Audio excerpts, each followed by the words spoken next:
We out here. All right. It's weird to see a field of just blank white when we come through here. All right, hold up. I got to make some minor modifications over to the stream. Crying on the subway, but now everything is different. In my heart, I feel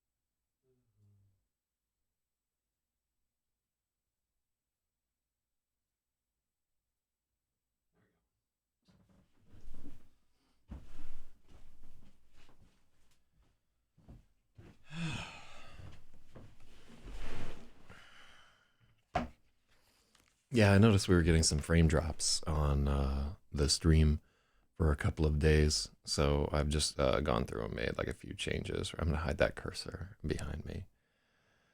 In a resplendent field of pure white snow. Well, shout out to everybody out there. It's a Monday morning. Today is January 27th. It's an auspicious number right there. The world is currently in the grip of coronavirus. Kobe Bryant is dead, and none of that matters because we have a novel to edit. This is day 54 of our continuous novel editing. We're at 511 pages. So we should have about 30 more pages edited if we wanted to be at our tempo of editing 10 pages a day. But 10 pages a day may not be like a realistic goal. I think 7 was my goal. So if I wanted to do 7 pages a day, we would only have fucking 350 plus 28, 378 pages edited. So yeah, it's like once you start getting up there into huge multiples of days, you really start seeing how like a little bit of effort a little bit of additional effort pays off more and more. Like there are so many days where I could have, pressed on for a few more pages or tried to get a second chapter in. And I'm not saying this like we fucked up or anything like that, because I think the pace has been pretty reasonable. Yeah, strangely, like as I'm doing this editing project, I'm finding that after I'm done doing this for the day, I'm kind of like looking around like, what, how soon can I go to sleep and just do this again? Oh, fuck off, Astro. Astro says, look at this guy, 54 days straight. He is teetering out because he is counting the days. Not even close to fucking teetering out. I was just about to get to. So, yeah, like I really, after the editing is done, I'm like, oh, all right, the rest of the day I kind of drift through it like a ghost. And nothing else that I'm doing really seems to like satisfy or hold my attention in the same way that doing this does. And maybe it's just like the massive amounts of coffee that I'm drinking. Shout out to this cold brew, by the way. The cold brew tower is the truth. Like even if my first batch came out a little bit weird, I'm so fucking jazzed about making my own coffee every day. Potentially, by the end of this project, that coffee tower will have just about paid for itself and grinder, which I'm pretty jazzed about. It also seems like I slightly overestimated the amount of coffee that I drink. So yeah, all good things right there.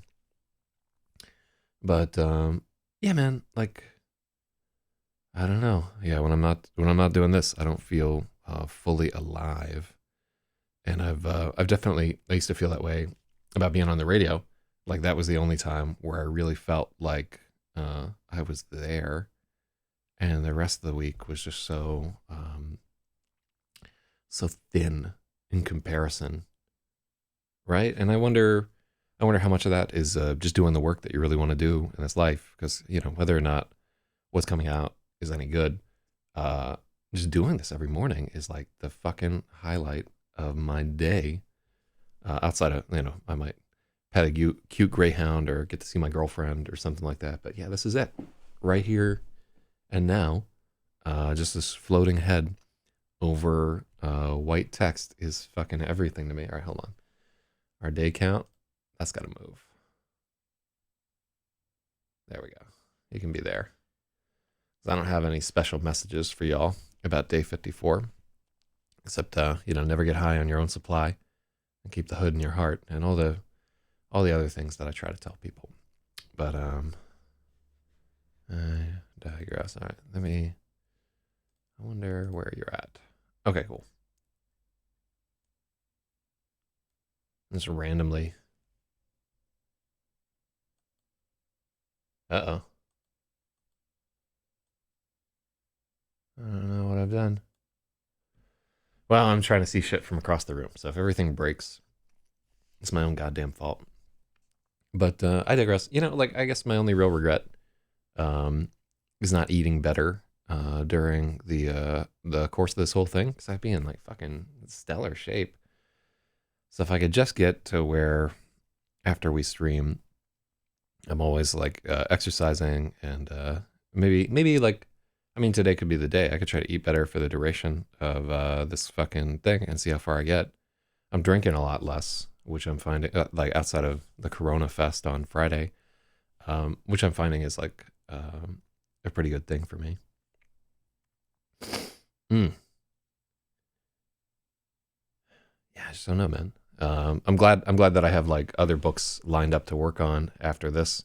I think the writing stream is going to be significantly more boring, but that one we'll probably just do it with music or something, and turn off our streaming to Facebook or something. All right. Well, enough of that. Ooh, we could read the French. Oh, he has a long one. Let's read Day's End. Let's see. These are poems by Charles Baudelaire from his collection Flowers of Evil. Day's End. Mindless of the fading light, life, insolent, noisy life, squanders itself until night voluptuously reaches for the horizon, consoling all, even hunger, concealing all, even shame, and then the poet murmurs to himself, "At last!" Spine and spirit crave their rest. With one accord, my heart brims over with dreams of dying. I shall lay down, I shall sleep. Shroud me in your Penelope.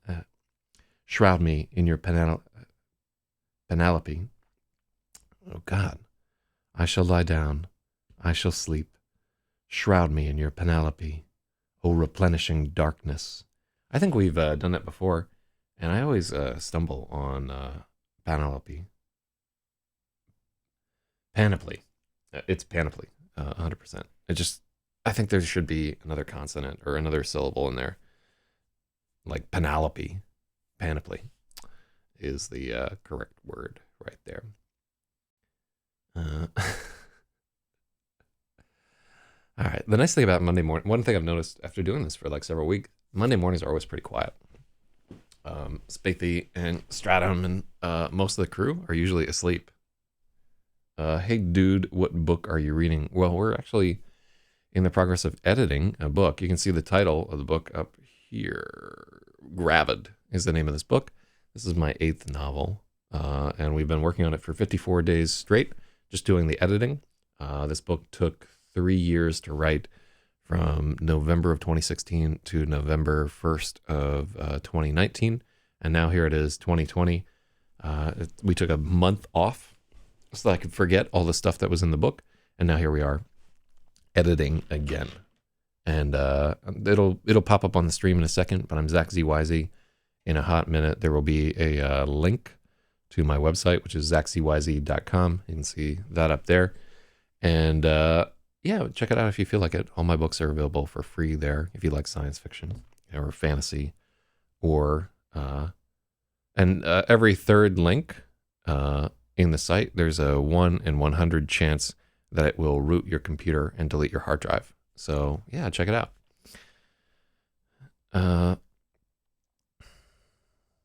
Let's see. So chapter 67. The lifeless eyes of a revenant stared back at different... Oh God, yeah, this is bad.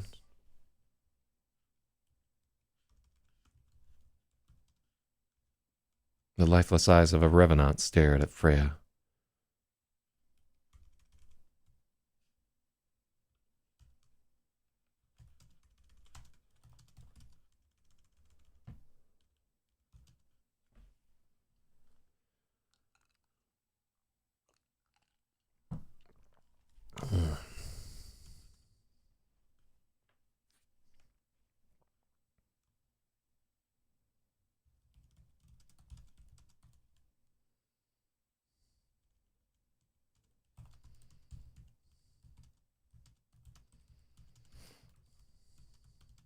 Mm-hmm.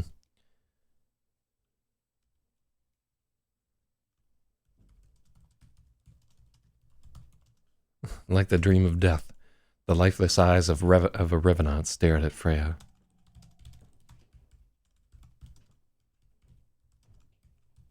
But it was only Oliver Carhu. He hadn't changed his clothes since their meeting yesterday, and he reeked of cigarettes. Freya felt a stab of pity for him. She knew all about sleepless suffering. Oh, what's up to Yuri Petrov? До свидания. Wait, I think that's thank you. What's hello in Russian? I only know like a few curses and so forth. But yeah, welcome. I would assume that that's Russian. That was a good buy. Well, don't. I mean, you don't have to leave if you don't feel like it. What the hell is it? I used to know hello. Privet. Yeah, privet. Or is it pliet? It's one of those. Yeah, we have one character who speaks Russian in this novel, and I want to make sure that I get all of his cursing right. Pliet. Oh, there's Rogue Editor right there. Okay. Let's see. He hadn't changed his clothes. Yeah, welcome to the stream. New folks right there. This is just kind of like a relaxing thing. Privet. Privet. That sounds about right. They turned off embeds in the real MK Ultra Discord. So now all the memes aren't embedded any longer. That's a fucking heartbreak. So what are we doing here? Are we writing a book? So this is actually the editing step of a book. The book is already written. So this is Gravid. It's my 8th novel. It's the story of a young woman who discovers an alien probe. And because she's very depressed, she doesn't do anything like report it to the authorities or anything like that. It becomes quite a pickle for her. But yeah, it's a kind of a sad story, and we're like deep into it. It's just the part where things start to get interesting right here, and I've been really enjoying the last little bit there.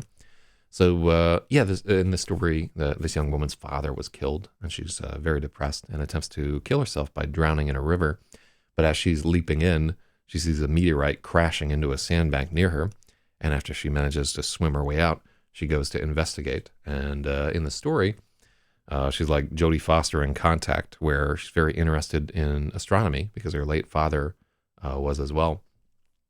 So we try to keep, this is a hard science fiction book. All the science should check out or be explainable in some ways. We're trying not to have anything that's impossible in the story. So if you see something and you're like, you know for a fact that can't happen, let me know, and we'll have to come up with an explanation or change it right there. And this is my 8th novel. I've been writing for, God, a long time now. If you want to count the amount of time that I've been trying to professionally write, it's something like about 20 or 30 years, like somewhere between them.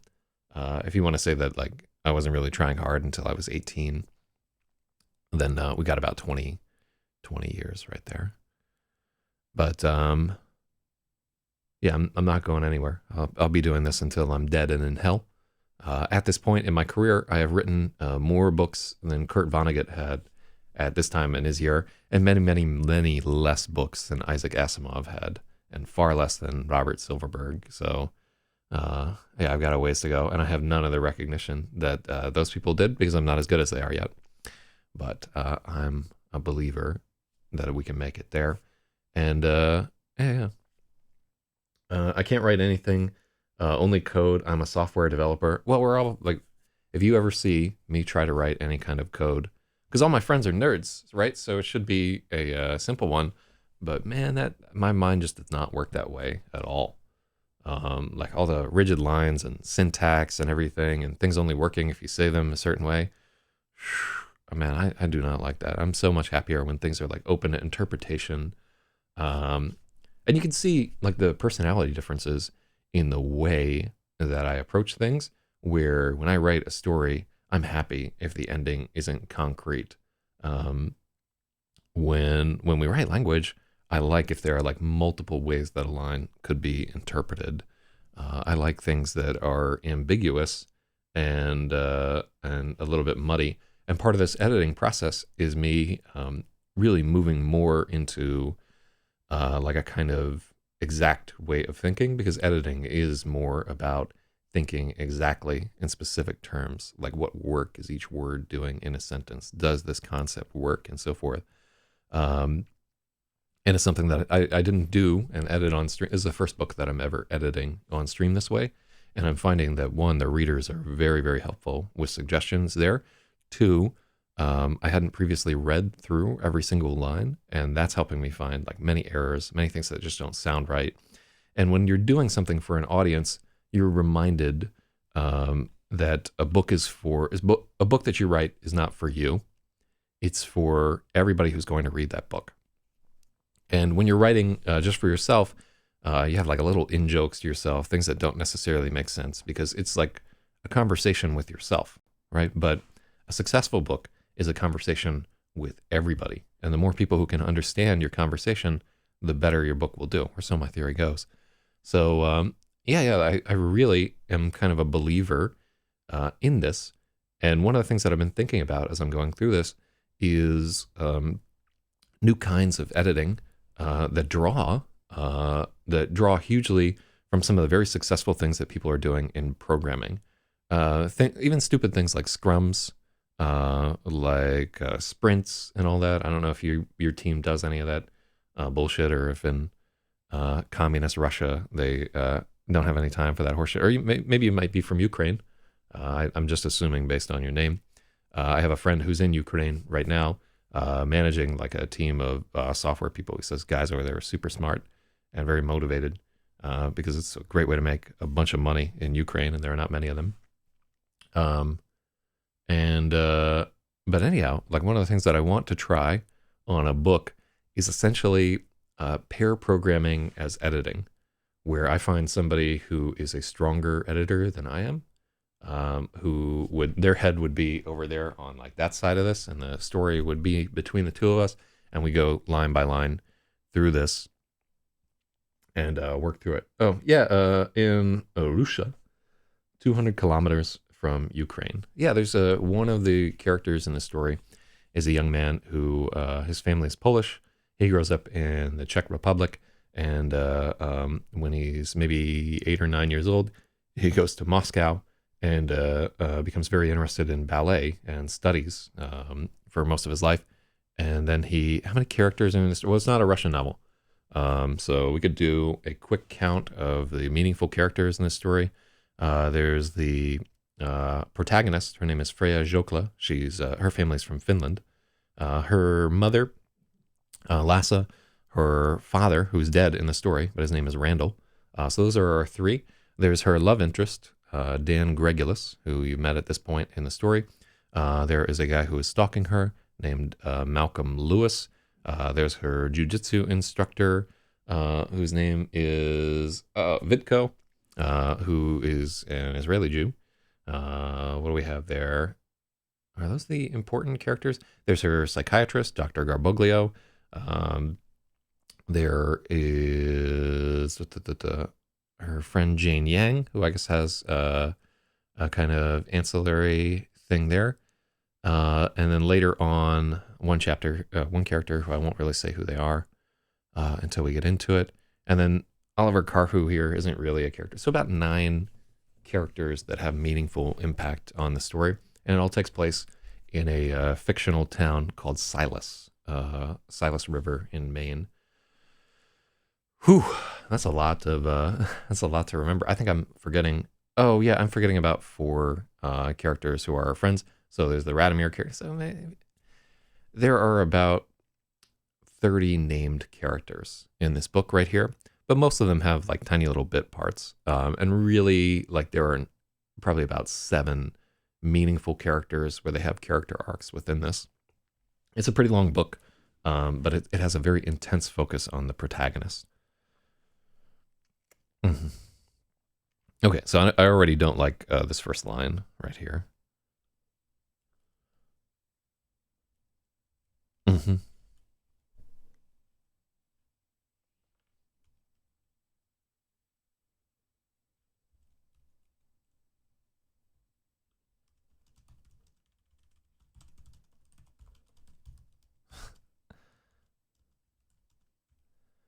The lifeless eyes of a revenant stared at Freya, but it wasn't a dream.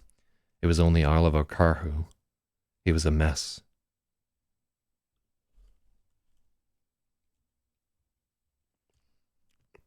He hadn't changed his clothes since their meeting yesterday, and he reeked of cigarettes. Freya felt a stab of pity.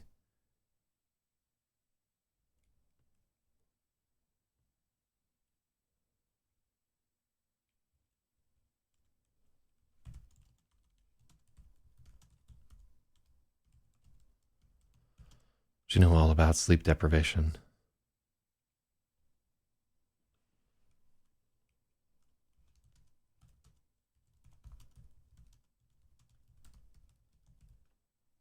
Mm-hmm.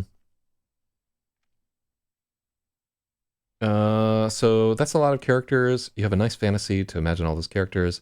Are they copied from a real person? Sometimes, like a few of the characters, um, oh, that just reminds me of another one. A few of the characters, I've named them after somebody I know or something like that. Um, just because I think it's kind of funny to give characters your friends' names. But none of them are really drawing super heavily from anybody that I know. I'll steal like tidbits from people's lives, like an interesting thing that happened to them. I'll have it happen to a character or whatever. But in general, each character has like their unique motivation that is wholly different from like an actual friend. It'd be kind of interesting to actually just like slot your friends directly into like their mannerisms and so forth directly into like a science fiction story, um, in a way where they'd be like, hey, wait, is that supposed to be me? But also they get mad at you. Real talk. Uh, okay.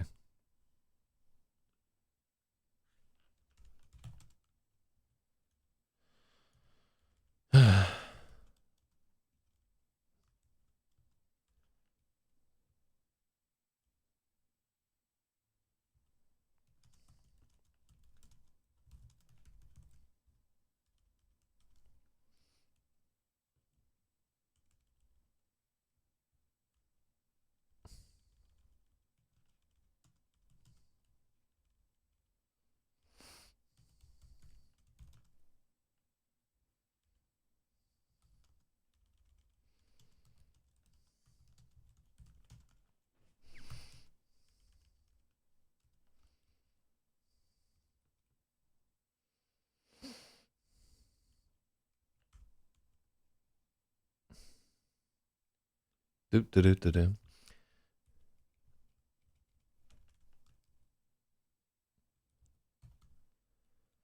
But Freya hadn't. Hmm.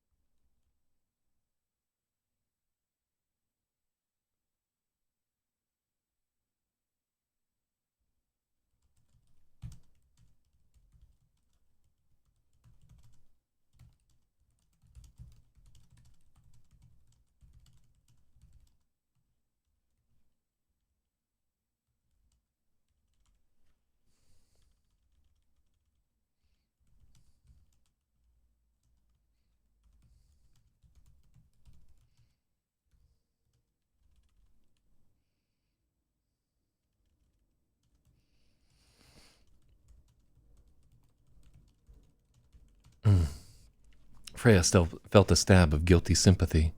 This was her fault. She knew all too well what...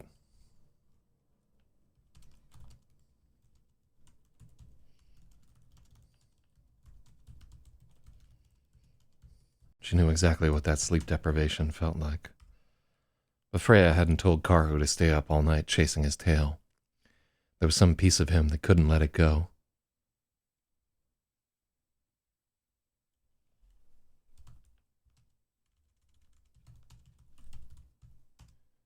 There was some piece of him that couldn't let the mystery go.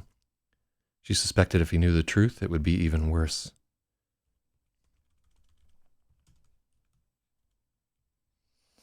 She made him some coffee, and he... And he accepted it gratefully.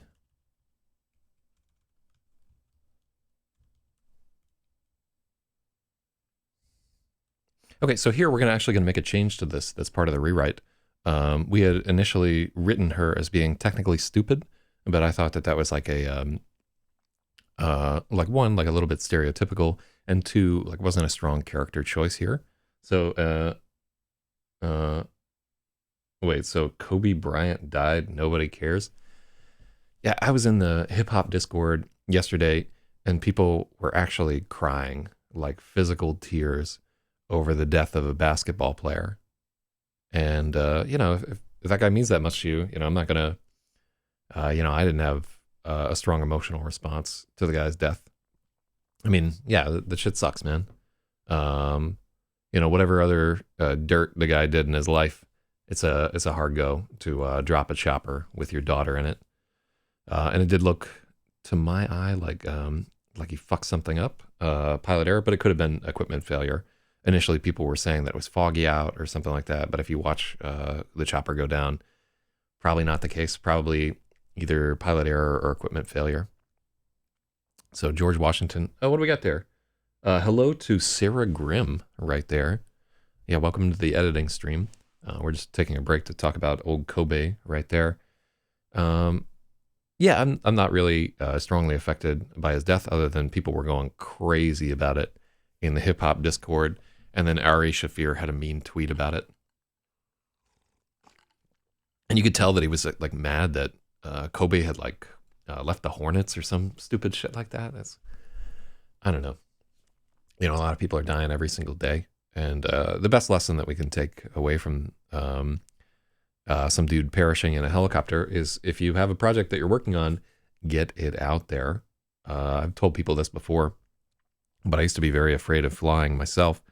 And it was only when I had completed and published my first novel that I started to not be afraid to fly any longer, because I just felt at peace once it was out there. All right, yeah, we're just chilling too, and slowly working through this novel. We've been at this for 54 days and doing it every single morning. And I'm pretty happy about how far we've gotten. We're at 511 of our 796 pages. And though the story is slowly growing as we're editing it and have to add stuff in, we're hopefully going to finish this by the end of March. So I'm stoked for it. But let's get down to it. Freya was of little help. She hadn't heard anything from Lhasa, and she didn't know the password to their router. Karhu was polite throughout the process. Under his words, she could feel the jagged edges.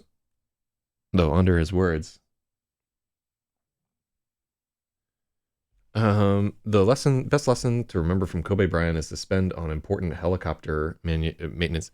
No, like, you got to realize that, like, if it does turn out to be a maintenance issue, there are very, very few helicopters that are ill maintained.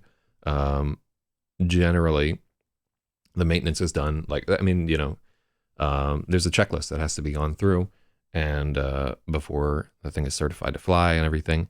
I'm not 100% on that whole thing. I have not owned a helicopter previously, but my understanding of these machines is that, and I've known a bunch of helicopter mechanics in the Air Force. Was it the Air Force? Like, yeah, no, I think choppers are all Army dudes. I'm not sure that the Air Force has any. Maybe they don't. I don't fucking know. But I've known, and the reason why you're hearing some confusion in my voice is because the people that I know are people that got recycled out of the language program at DLI and then became helicopter mechanics. And like I kept in touch with them after the fact. I think most of the helicopter people I've known have been Army. But anyhow, these are capricious machines. Most likely, it wasn't like the guy was fucking skimping on paying people to maintain his helicopter. It was he fucked up while flying. And the second possibility is that somebody missed something. And the third possibility was that the maintenance was kept up perfectly and there's just some metal fatigue or something like that, and a piece of this thing fucking broke, and that was it. Have I ever heard of the Writers of the Future? I have heard about that contest. I think I'm too old to do it. Let's take a look at this real quick.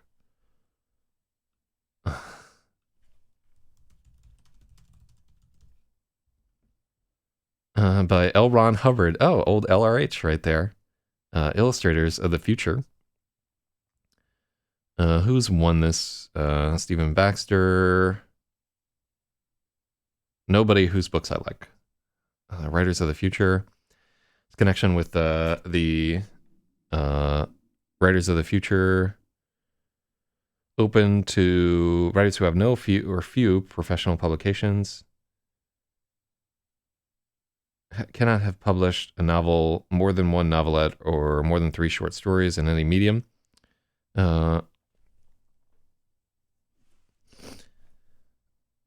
Let's see.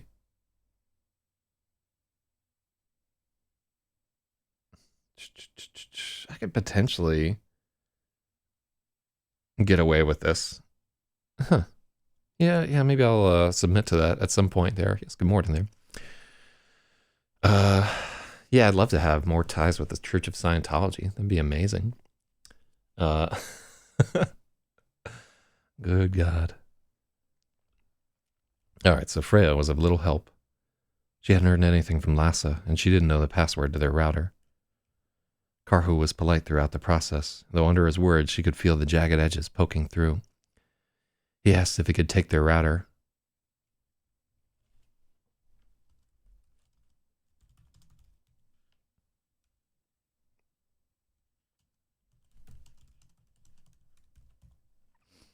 Back to his blab.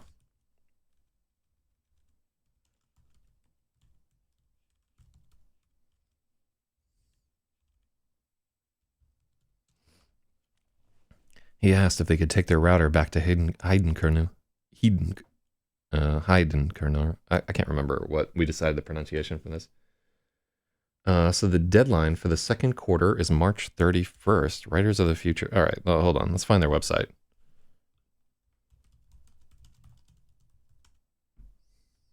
March 31st.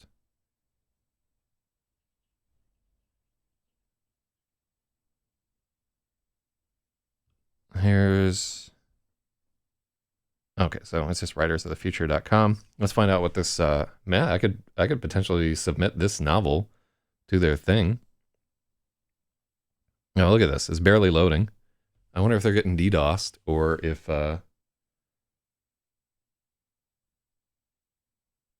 I should get into a 6-figure network engineering job and get a project manager position after a while.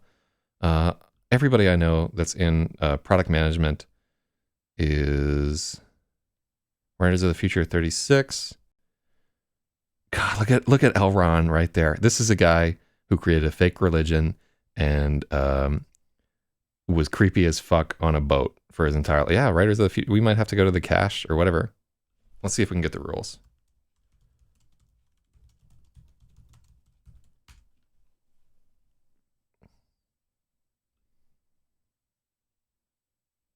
Yeah, let's see if we can get the cached. Contrast rules. $1,000 for first place. No, okay, so it's stories of up to 17,000 words in length can be submitted to. Yeah, I could just send like Hawks at the Diner or something like that. I was considering to enter someday. Let's see. Top 3 awards, $1,000. Thus, a grand prize winning author can make over $6,000 for a single story. Okay, so published finalists and so forth. Yeah, I have two different stories that I could potentially submit to them. Uh, they've been published on Amazon, but they haven't done sales in excess of 5,000 units. So yeah, I'll just include that in my cover letter.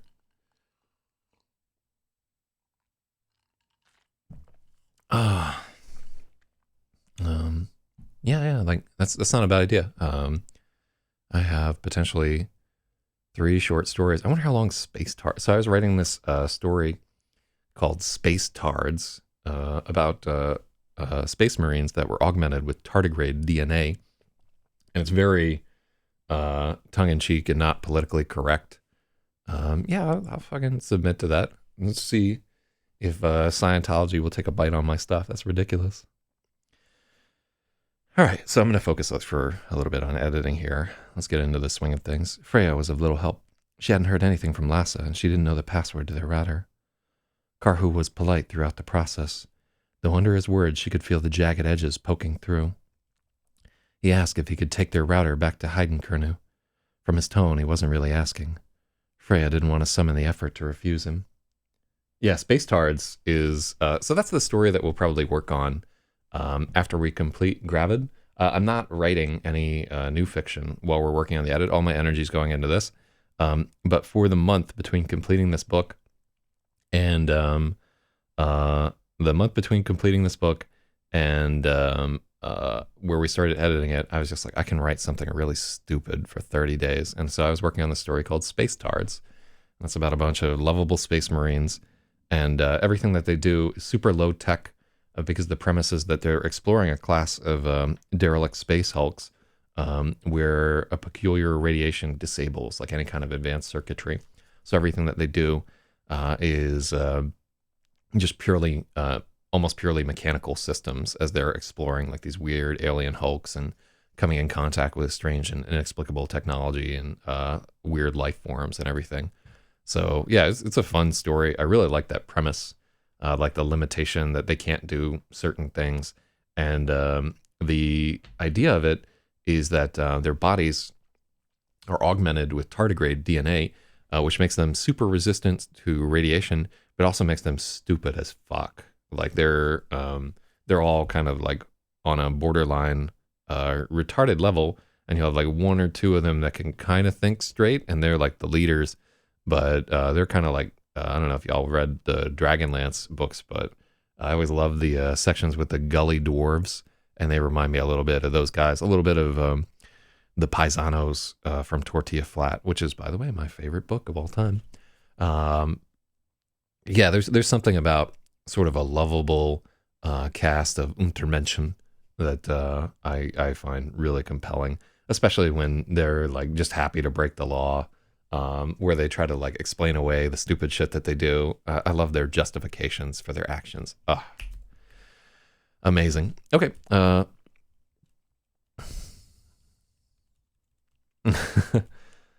Freya didn't want to summon the effort to refuse him. No, I don't like that line.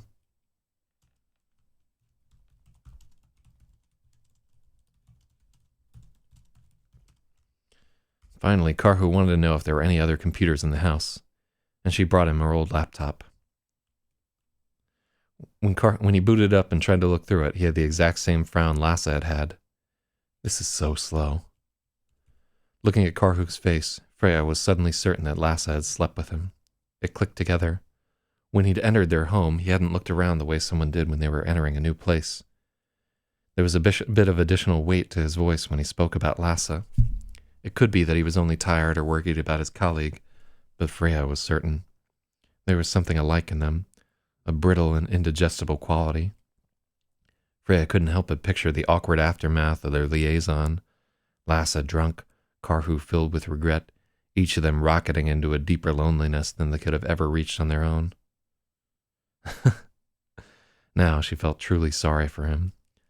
Beneath that fastidious mask, the man was desperately unhappy. This is such a wordy paragraph.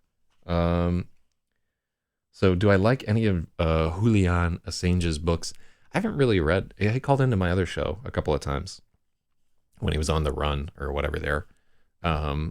But yeah, I will admit I haven't really read his books, which I might. Like that was the part of like I was in military intel for a hot second, but I didn't really learn anything interesting.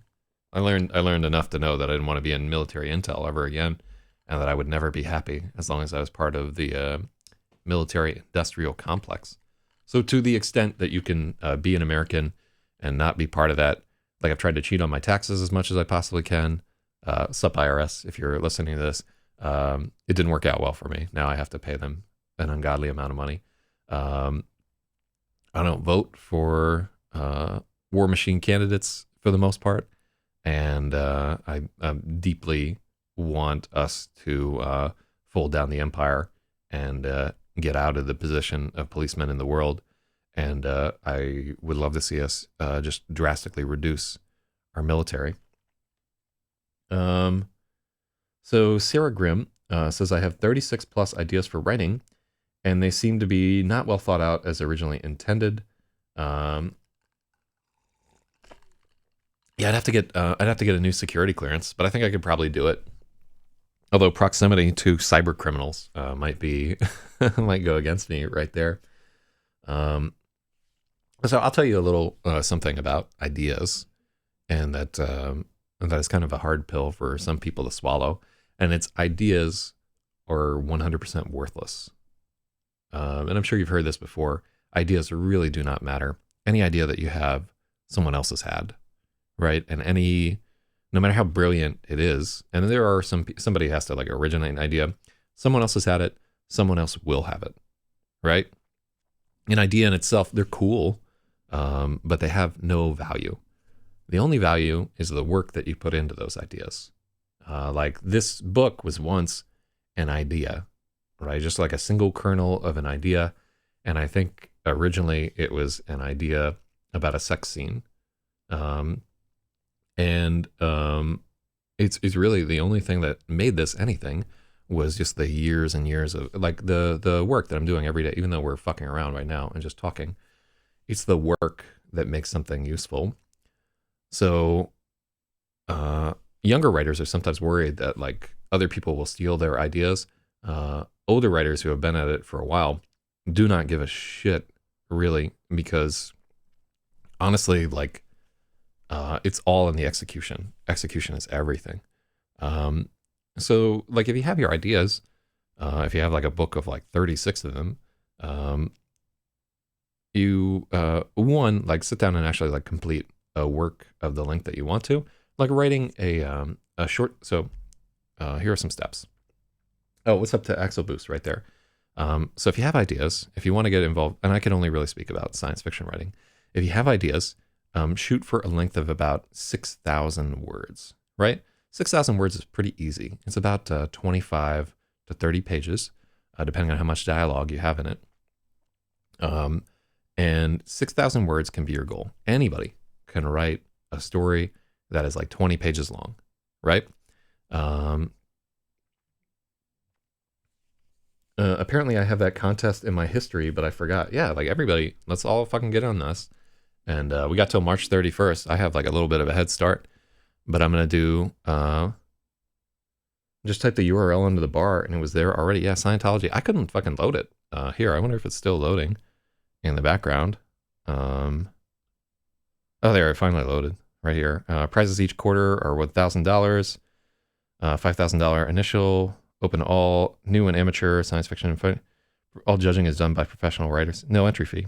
Entrants retain all publication rights. See those right there? Those are good things there. No entry fee is great.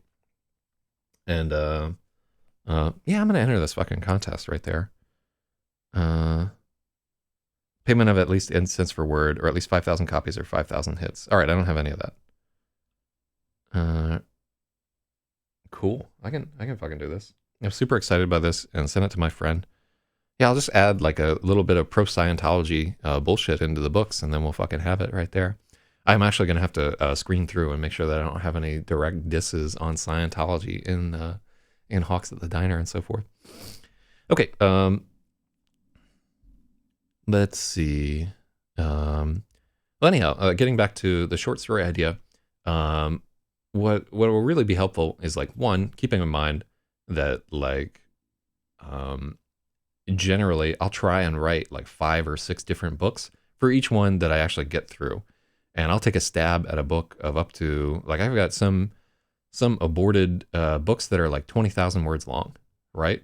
Um, and you'll get to a point where you're like, I don't really, the story's not really going anywhere, or what? Just throw it away, pick up a new one, right? You have unlimited time to write whatever you want, and writing is much more about being a continuous process. Like you see me here doing this every single day, um, and it really is about getting out there, doing a certain work every day, and you'll slowly get better at it and start consistently producing the things that you want to do. It took me 10 years until I could, 10 years of like writing pretty close to every single day before I felt confident like I could sit down and usually come up with something that I wanted, like get an idea across in like close to the way that I wanted it there. Nothing is exact. And it took many more years before I could be like on a stream where I didn't give a shit enough that we could have like this very personal writing on display for like a cast of strangers on the internet and friends and family and whoever the fuck felt like tuning in, and internet trolls, you know. So it takes a while to build up to there, but if you just put out the stories, and just keep in mind like you're gonna have to throw away in your first year like 90% of what you write will be trash maybe. But if you wrote 90 stories, then you're going to have 10 good ones. You know what I mean? And it's not impossible to write 90 stories in a year. So yeah, it's just about a continual process, and you'll slowly get better. And that's all there is to it. Now she felt so. We're going to take another look at this paragraph. Looking at Karhut's face, Freya was suddenly certain that Lasse had slept with him. It clicked together. When he'd entered her home,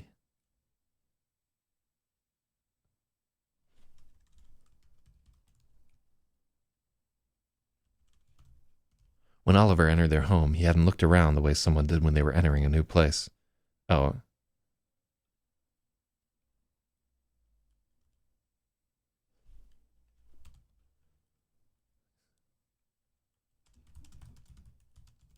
Oh, what's up, Chad? When Oliver entered their home, he hadn't looked around the way someone did when they were in. Chad, you removed my embeds on the Real Politics Discord. Please re-add them. Those are neat details. A few times she has just been very perceptive in this story, and I really like that she's doing this. And like part of the story too has been her focusing less inwardly and more on other people. When Oliver entered their home, he hadn't looked around the way someone did when they were in a new place for the first time. There was a bit of additional weight in his voice when he spoke about Lasse. It could be that he was only tired or worried about his colleague, but Freya was certain. There was something alike in them, a brittle and indigestible quality. I like that description of brittle and indigestible. I had to stop shitposting pictures, derailing conversation. I think that's true. You could just turn, I think you can just turn on, I just want my YouTube image to come up when I link the thing. I don't spam a lot of macros or whatever there. But yeah, honestly, there's a lot of good discussion taking place on that Discord. And I'm not against embedding or embedding being turned off in the main chat room. And you could just have like, you have like a separate shitposting channel anyway. But I just want my stream to pop up. I'm selfish. I'm asking for an exclusion. Hell yeah. Oh, you're a real one, Chad. I like that Discord, man.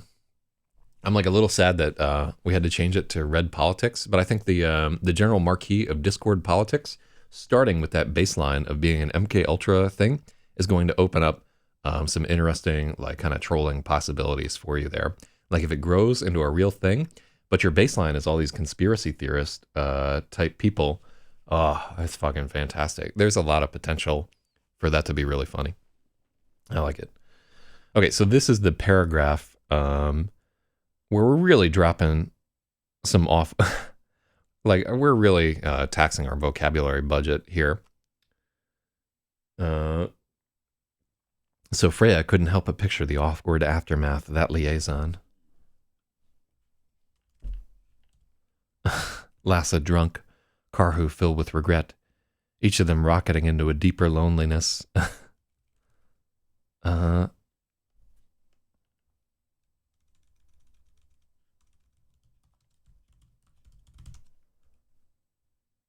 Both slingshotting into a deeper loneliness than they could have ever reached on their own. Love that. And I like the idea of slingshotting. What's the name for...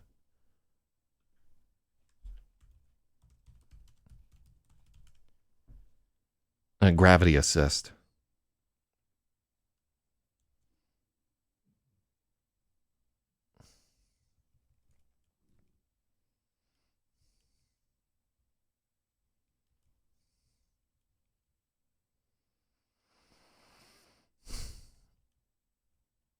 I don't think slingshotting is a word that you could use.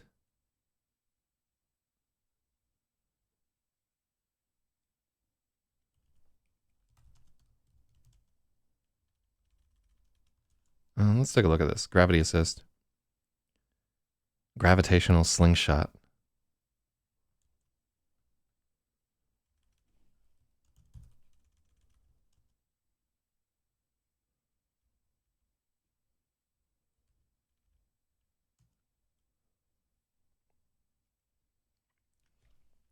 There's actual lore on Discord political servers, and you want to attract smart people. Yeah, yeah. Like, well, I like the one thing that I've noticed is like you seem to be putting a lot of effort into it, which is good. But growth is kind of like slow, and like it's not going to happen instantly. All the things that you want with like a community, like it took like a long time for me to get up to like 300 people in the IRC channel for like the primary thing, and most of them are bots, you know. Um, at some point, I could introduce you to Kim, the guy that runs the hip hop Discord. He has like there's like 30,000 people on his server. Not really if played right. Well, it seems like you're making the effort there. I'm glad to help out in any way that I can. I have enjoyed chatting on that Discord.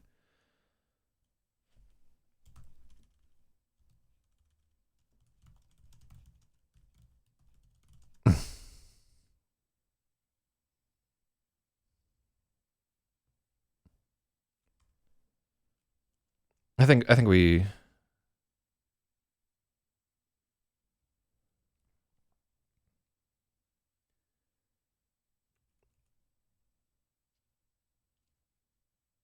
both of them slingshotting into a deeper loneliness than they could have ever reached on their own. Now she felt truly sorry for him. Beneath that fastidious mask, the man was desperately unhappy. All right, well, I really like her analysis of his character and the fact that she's able to like pick up on, yeah, they're fucking. And this is not like the first time that she's like figured out who her mother is sleeping with. She did the exact same thing with Lynn Harris. Oh yeah, there's way more characters in the story than I thought, man.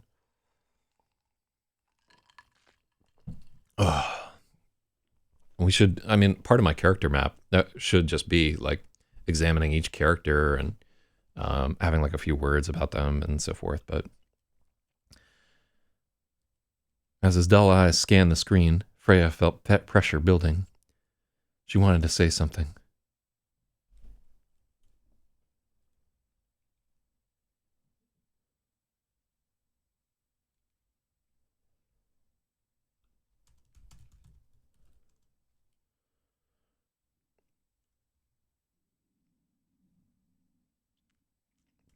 As his dull eyes scanned the screen, Freya felt pressure to confess building. She had the answers to all of his questions. Not only what was wrong with the computers, but what was wrong with him, an escape from that all-pervading isolation.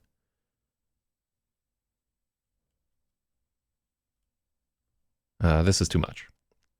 She knew the piece that was missing from everyone. Ooh, a plane crash in Afghanistan. I wonder if this is related to the new Iran rocketry. Passenger plane crashes in the Taliban area carrying 83 people. Well, you're not getting that back. Oh, it's from Ariana Airlines, Gazini province. Well, hopefully, like, a bunch of people didn't die. 38 minutes ago this happened. I'm sorry in advance if this makes noise. God, fuck off. I gotta get ad block for this guy. Oh, it burst into flames. No, they're done. Yeah, that's a rough go. Yeah, man, it's a disastrous year thus far. I mean, part of it is just, we have so much media attention. So 53 out of 2,700 have recovered from coronavirus.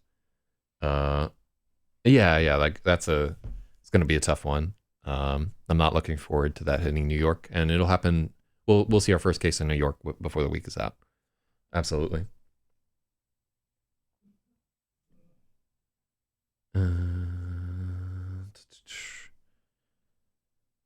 Yeah, that's a weird one. I mean, part of that too is there's this process, there's this kind of confirmation bias where when you hear about something, you'll like think about all the instances of it that you've heard recently, and it's just that like you would forget these background things in the background otherwise. But that's a terrible sentence to even say. Background things in the background.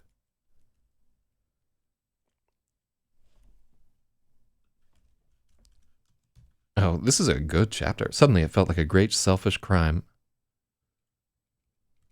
A great crime to keep Unity to herself. How many people were walking around like Karhu and Lassa, just a frame of skin stretched around an aching emptiness? Why should she and Dan be the only ones? It was a monstrous injustice. Yet even as she considered it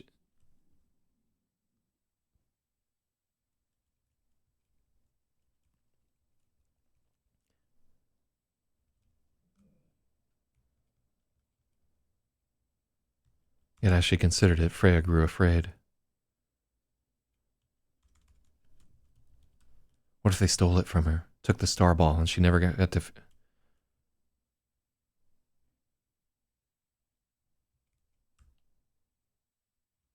What if they stole the star ball and she never felt that union again? Or what if they joined it? Her eyes narrowed at the thought of having to be so close with someone else, to take on the weight of all their thoughts, to shoulder the burden of their existence. Ooh, man, we're getting fucking metaphysical right now. So Starball is the orb. Let me see. We might have used it.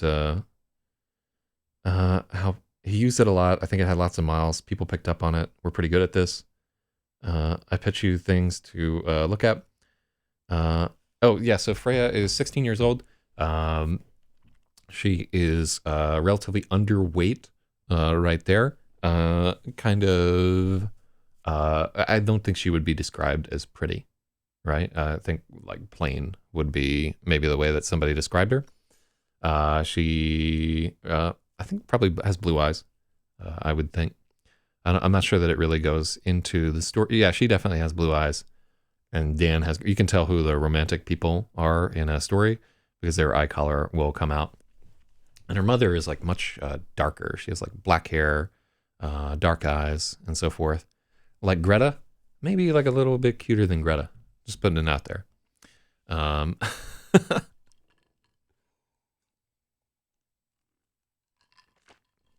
I don't want to go that far.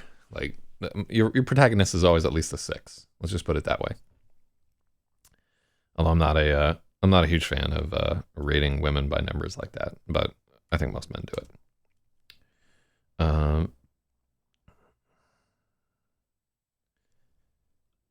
What if they stole the star ball and she never felt that union again? That unity. Or what if they joined it? In a feeling of pure dread, Freya wondered what it would like to be one with Lassa. To plunge into memories that stretched back before the moment of her own conception.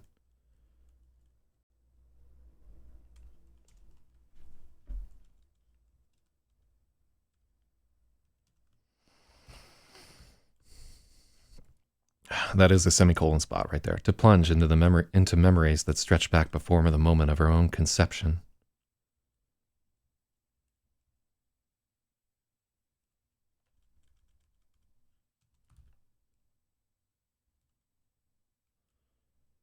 In a feeling of pure dread, Freya wondered what it would be like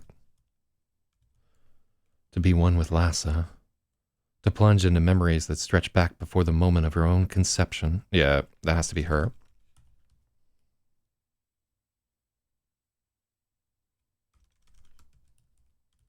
All the pain Lassa had borne on Freya's behalf, all the sacrifice, all the things no one else knew. Freya's entire life was caught under her mother's eyes like an amoeba on a slide. Ooh, god damn.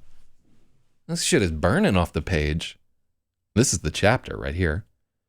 The thought was like an earthquake.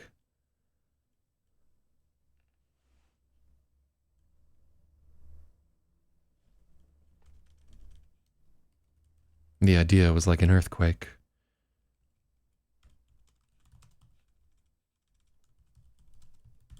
Freya felt an unsettling, panicked sense of larger forces that could rip her to pieces. Even as she recoiled from the thought, there were whispers of desire racing in its wake. Let me see. What do we have? Chad here. Why not a butt-ugly ass person? Let's do a morning news show where I never talk. Morning update with Chad Farthouse. God. Yeah, I would like to do a fake news show. I'll tell you one of the things that I'm like. So I have here. I really have like a lot of the equipment and setup, and the like I have a teleprompter. I have a lot of the things that you would need to make a successful news show happen. And I have like some of the polish and so forth. I would be willing to like put on a suit and so forth. One of the things that I would need are other writers involved in it, people coming up with like the stories and everything to talk about. And I would need somebody who was interested in the promotion of it. But really and truly, I would be happy to like report on weird fringe news and things like that. Like what I'm doing right here, like once this is done, I could easily put a couple hours a day into just doing a recording of something like a TYT style thing or whatever. I get another talking head sitting fucking over here. Yeah, I really have all the equipment that you would need and a lot of the power and know-how. I just haven't, like most of what I do is the other radio show, which is very low effort, and I do the writing. Those are the things that I work on the most part. But yeah, like if you want to get involved in something like that and are willing to put like some time and effort into it, I could easily make that fucking happen. But yeah, like I could probably anchor. God, I'd have to start fucking working out for real if I wanted to be a news anchor. That might be like a good motivation to do it. And I feel like I have a kind of a unique take on politics. I'm not stupid, so there's definitely like a lot I would need to learn about the world. But yeah, man, that's not a terrible idea at all. If you're still listening to this, Chad, it's just what we really need is things like Alex Jones and so forth. He doesn't really represent like Discord and like 4chan and the underbelly of the internet any longer, because he's too big, right? He doesn't have his finger on the pulse of what's going on. No, I'm a technology radical. Like I think like a lot of what I think about politics, and this is hokey because a lot of people say this, but like a lot of my political views don't really fit into the like a left right or whatever narrative. I really believe in some very authoritarian programs that no party espouses. Like I really think, oh shit, what do we got here? Shouts to Axel Boost for subscribing. Technocrat. Yeah, if you want to call it that. I really think that our only hope for survival as a species is in AI governance of like especially in centrally managed economies, like critical, like AI managed central economy is the only way to make this shit work out. And I don't know if you've read my book, Hawks at the Diner, but it's about 40 pages and has a lot to say about what I think about larger economic forces. Like I recognize the value of competition, but you just really have to realize that there is duplication of effort on a massive fucking scale. And as we start to hit sort of the breaking point for population density on this planet, like what it can actually support, we need to start making some very hard choices. And I think that they're choices that people can't make. Let me see. So there are a bunch of ways that you can sort of define technocracy. What a lot of people are defining it as at the moment is that people who are technologically adept, or they're founders of social media platforms, or they're at-large tech companies and so forth, that they have a lot of political power through their lobbying and their general reach. Like the fact that Jack Dorsey, who has, like nothing fucking fantastic about this guy, but because he's in charge of Twitter, people pay attention to him, even though he really has no accomplishments of his own to speak of that I'm aware of. But commenting on both Twitch and YouTube just for fun. Hell yeah. The subscribers are actually super helpful to me there. But anyhow, let me digress, because I really should be editing this chapter. I'm excited about this idea of a news show, though. I would totally get down to it. Technocracy is where the smartest people alive govern. I don't know that that's what the I don't know if that's the official definition of tech. Let's take a look right quick. Let's do a fact check on this one, because that doesn't sound right to me, but I could be wrong. Decision makers are, okay, so not the smartest people, but it's a proposed system of governance in which decision makers are selected on the basis of their expertise in a given area of responsibility, particularly with regard to scientific or technical knowledge. I'm absolutely in favor of this idea, 100%. And I have proposed previously that legislators should be required to pass a proficiency test on the topic of especially scientific things that they are legislating on, because there are too many people making decisions about things that they do not understand, and it can be proven that they do not understand them. So Axel Boost says, who determines who are the smartest people alive? Yeah, like when you say the smartest, it's kind of like hyperbole, but where governance is by people who have demonstrated their capacity to understand a particular field. And it gets kind of hairy when we get into like theoretical things, like where we don't really understand what's going on. And you'll still have like some of that clan behavior, and still everything like comes down to a bit of a popularity contest. Like, for instance, at the Hugos every year, and the Nebulas, we give out awards for best editor, right?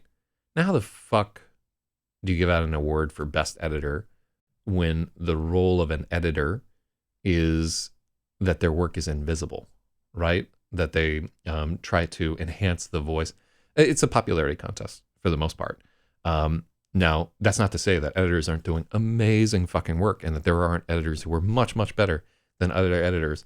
But really, a lot of it has to do with the popularity of that person, or the importance of the work that they've put out, or their public persona, just because a lot of the work that they do is invisible. You can look at my own differential edit, and this is like a little bit of a facile comparison, because it's the same person editing the same thing, but you can look at the changes from A to B, and you don't see a lot of whatever. All right. Yeah, very, very fascinating right there. I'm like all riled up by these ideas.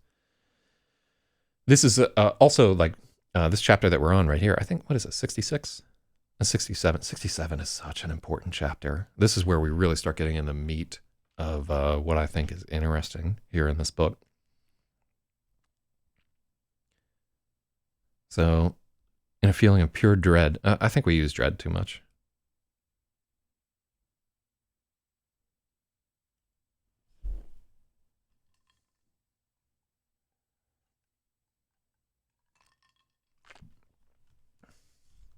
Yeah, we're going to go to Terra.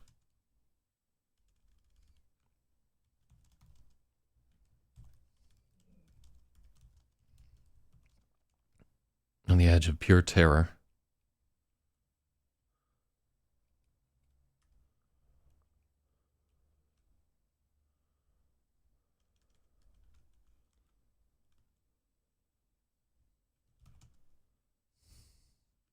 Let's think about. Oh wait. Oh shit. Oh, PCAP just.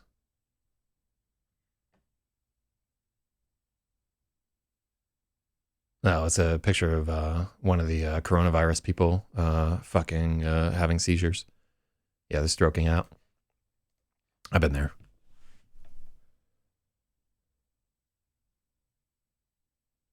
Let's see. Whew. Yeah.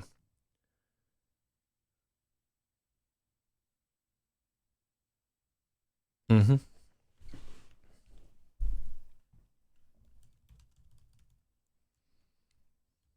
With rising terror, Freya wondered what it would like to be one with Lassa, to plunge into the. Oh, there we go. I think rising terror is kind of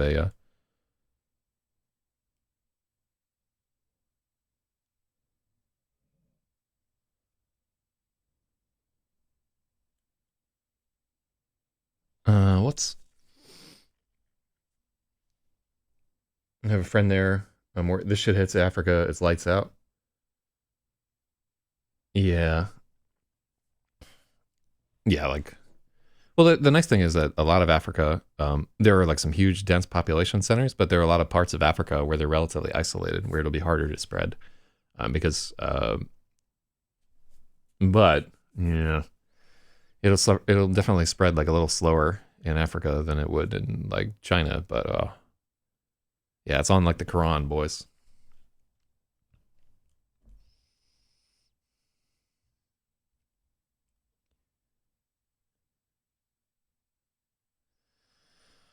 I want a better way to say with rising terror.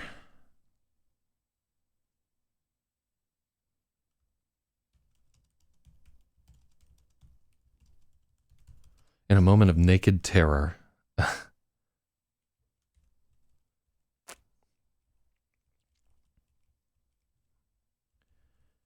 Even as she recoiled from the thought, there were whispers of desire racing in its wake. A vain thought that she could.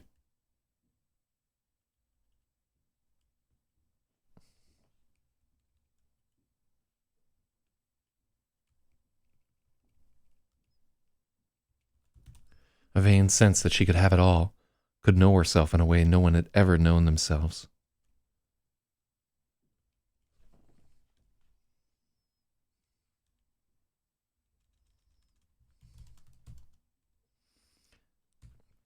A vain sense that she could have it all. See, the problem with it here is like we're talking about vanity, but the word has like like in vain. Um,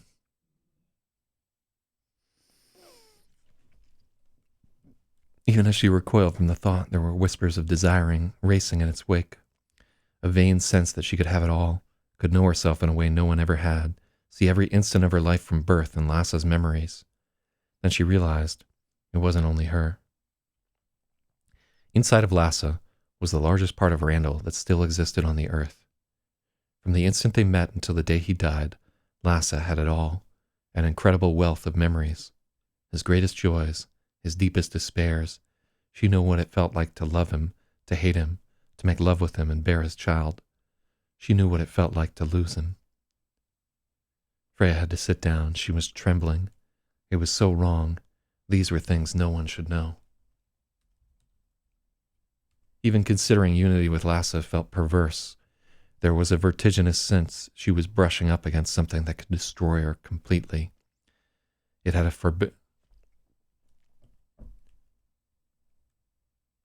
The idea had a poisonous, forbidden appeal, and the more she thought about it, the more she was certain she could not resist. Damn. Yeah, we're at Garden of Eden territory right here. Freya knew she would eat the apple. Why do you have to just go out and say it? Mm, I think actually Freya. Wait, who had the? It wasn't Freya that had the golden basket of apples.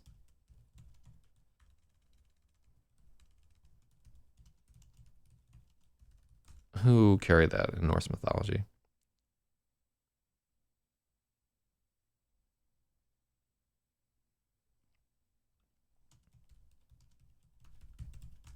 I think it was. Idun. Yeah. The goddess of poetry.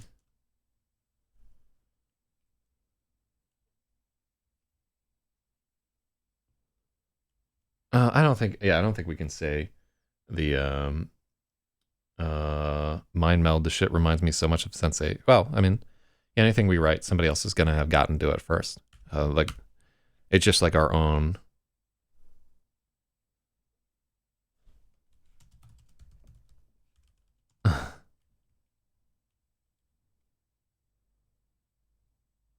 I don't think we need to. I think it's so heavily implied for Western readers that we don't need to add something about an apple. The weight of Lasso's.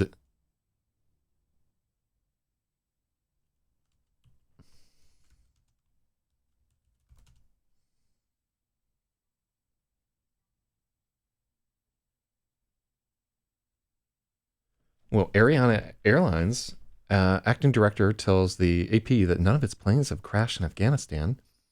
The conflicting accounts could not immediately be reconciled. The people on board and their fate was not immediately known. Uh, I wonder if well, I wonder. I don't know that we even fly fucking rivet joints anymore. I wonder if that's like a U.S. spy plane that got shot down, and like their standard is to just claim that it was like a commercial airliner, and the person at the airline didn't get the fucking memo. So that'll be weird. It probably just that like that guy's wrong, or that they misidentified the airliner. Mm-hmm. Mm.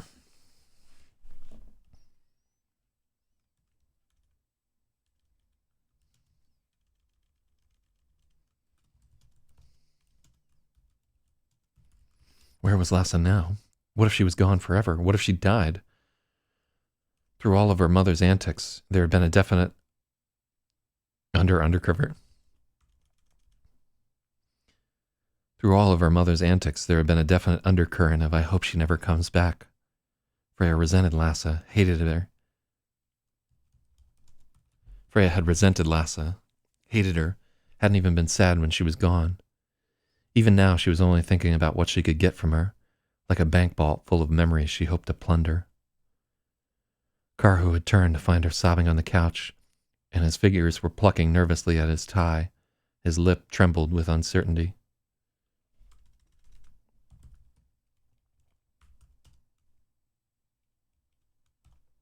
What's wrong? He asked. Everything, Freya replied. Karhu had the good sense to nod, but not press further. He turned back to her computer, giving her time to get herself back together.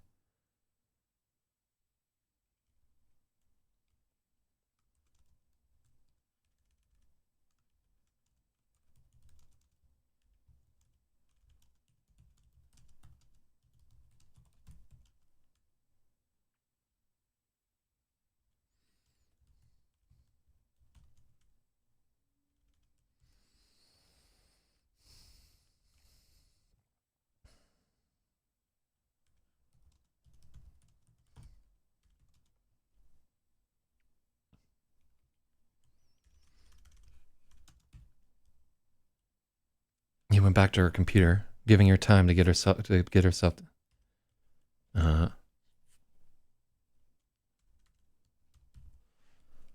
Karhu had the good sense not to nod, but not press further. He went back to Freya's computer, giving her time to pull herself back together. After a few minutes, he turned back, silently checking in on her. Silently checking in with a look of concern. She held up a palm to say she was okay, and his face eased in response. She was struck by the interaction. It seemed so cold and uncaring before.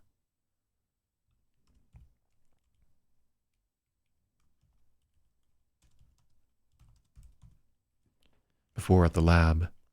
Now, on the verge of exhaustion, his shell had been worn away. All that haughty arrogance was flaking off like old paint. Underneath, she suspected he was a decent man.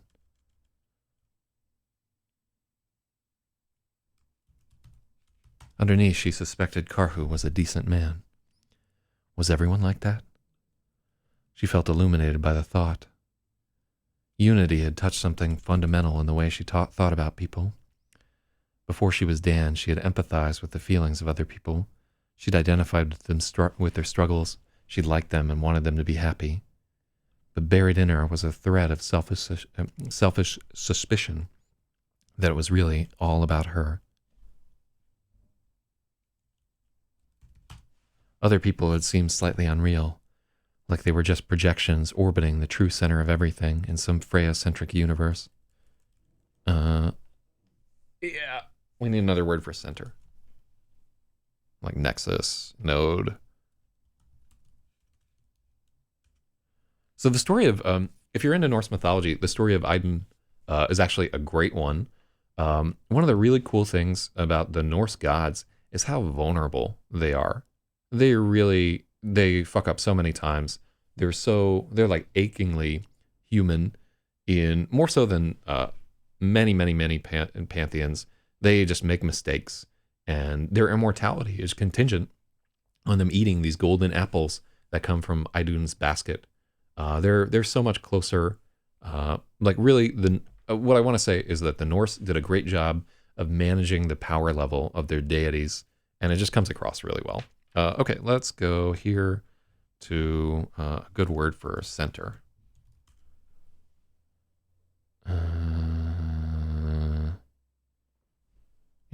No, there's not a good one. Middle point. Core, that's what we need.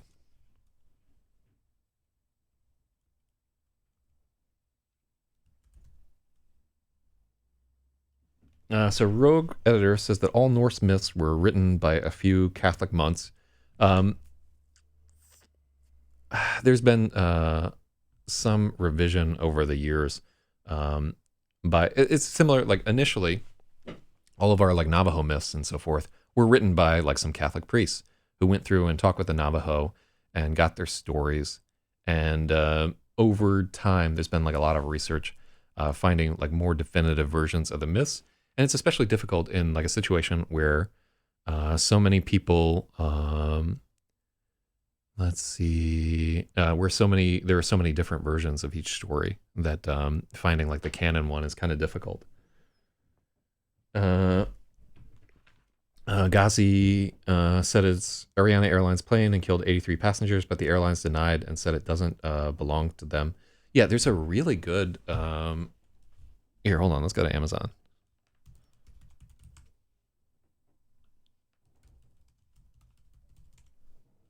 Let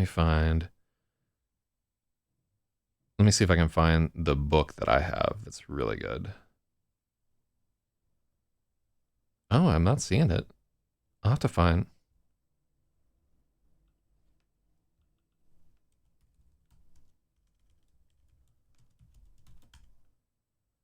They might have done a new cover for it. That's why I'm not. Are you fucking serious? There we go.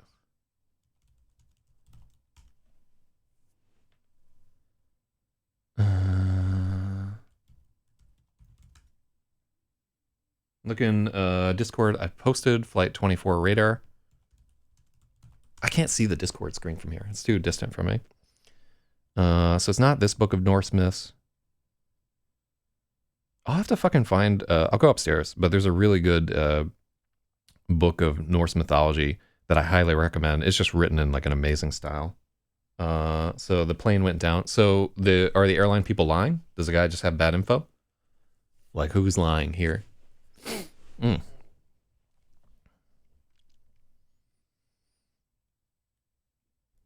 Other people had seemed slightly unreal, like they were just projections orbiting the true core of everything in some Freya-centric universe. I love that.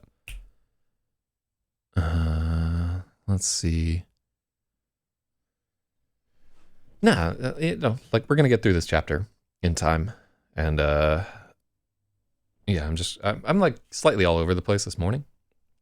I mean, there are a lot of people talking about shit that is not editing at the moment, but it's like, it's a fascinating time to be alive. So much crazy shit is going on. Oh shit, I forgot to link the, hold on.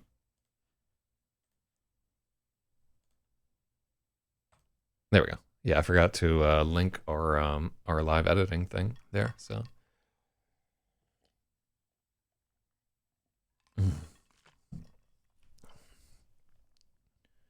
seeing through Dan's eyes and existing in his body had shattered that illusion forever. There was a consciousness in him that was totally independent of her, as alien as the starball. Yet still they had become one being. How was she supposed to try to talk to people, knowing that they had the same fathomless depths in them? To try and infer all of that from these tiny ripples on the surface? It seemed impossible. Karhu turned to her again, and color rose to her cheeks. She was staring too intensely, feeling too much. She gripped the starball and took a deep breath through her nose, trying to make it through this. Freya's computer didn't show the zero process, and Karhu told Freya that didn't mean much anymore. He told her that overnight the infection had changed. Most devices no longer displayed the process, but there was still traffic on their networks that couldn't be explained. Karhu couldn't make sense of what it was doing or why. It's clearly someone very clever, but what they're taking makes no sense. None of this is even classified. We freely share it with research partners.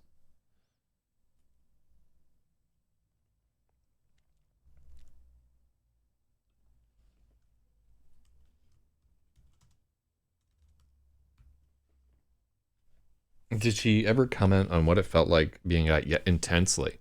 Like so far in the story, she's felt like having like a different skeleton than her own. How weirdly different arousal is between the two. Like how urinating felt like completely different in his body. Um, and like the difficult part of it is like I have no idea what it feels. I'm just imagining. Um, like maybe the two things feel exactly the same. Maybe like taking a piss feels totally different between two different men. And that probably has a lot to do with the health of your urinary tract and so forth. So like, we're making this up as we go along there. But yeah, she's been deeply concerned with like the physicality of what it feels like to be somebody else.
Mm.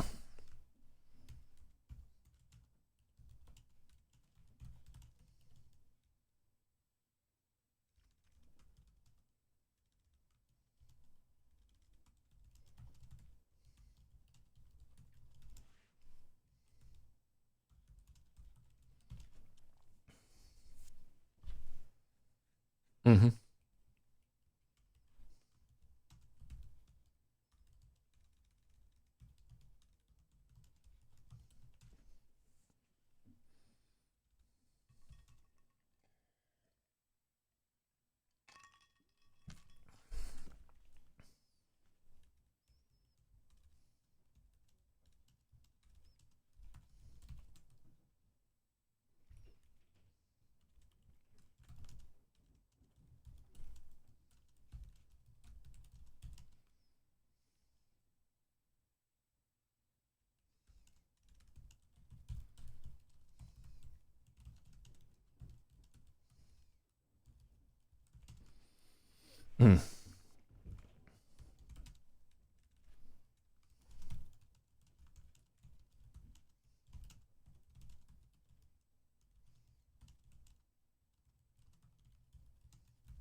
Pop for breakfast like a bot. No, this is coffee.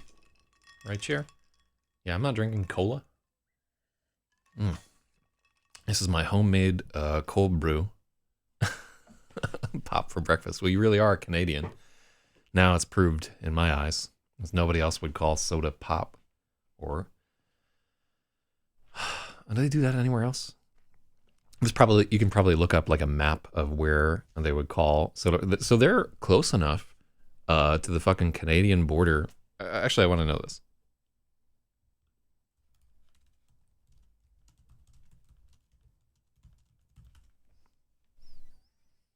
Moxie. Oh God.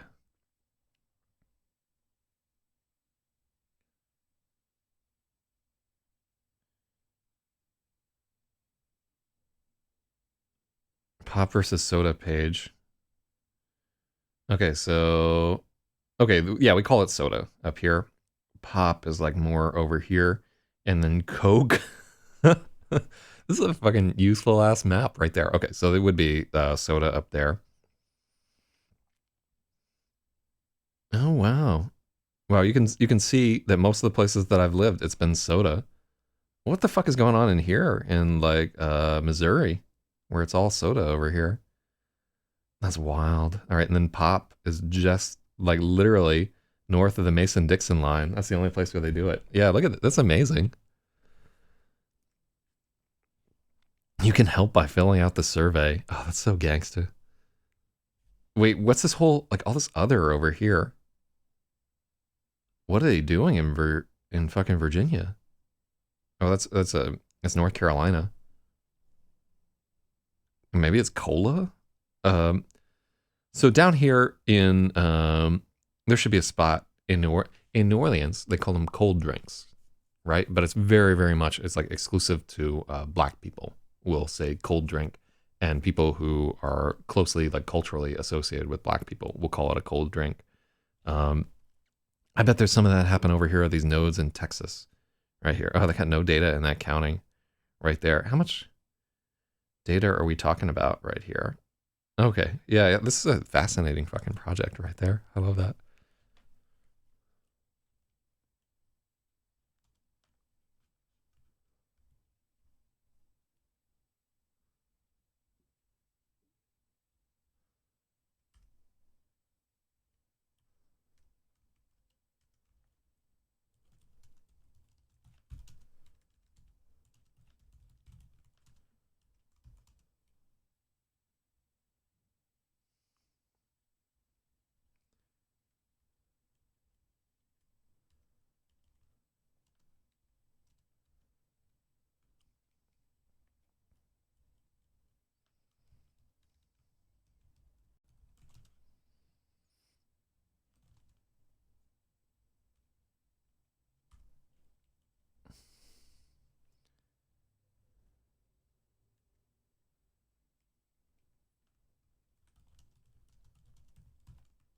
Uh,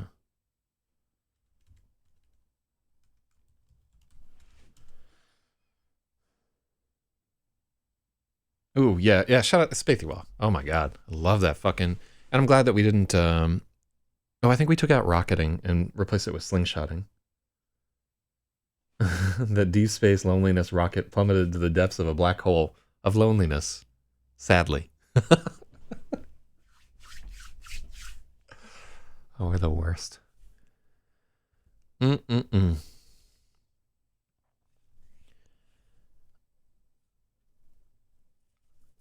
What do we got here?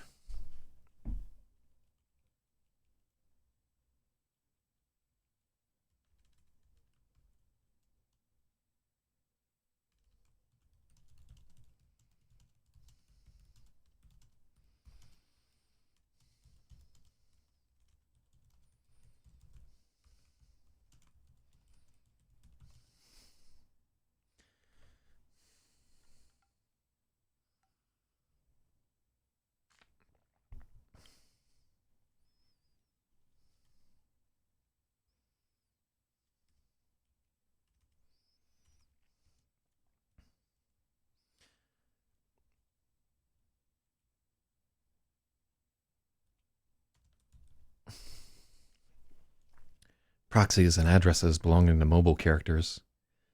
As near as I can tell, it's being distributed to a few hundred cell phones. It's clearly someone very clever, but what they're taking makes no sense. None of the data is even classified. None of the data are even classified. We freely share it with research partners. Can you tell me what it's stealing? Karhu paused for a moment. It was likely something he shouldn't tell her, but he was past the point of caring. Most of the files were from our research on human serum albumin. Most of the files were from our research on human serum albumin. It's a compound which can be used to deliver nanoparticles past the blood-brain barrier, which is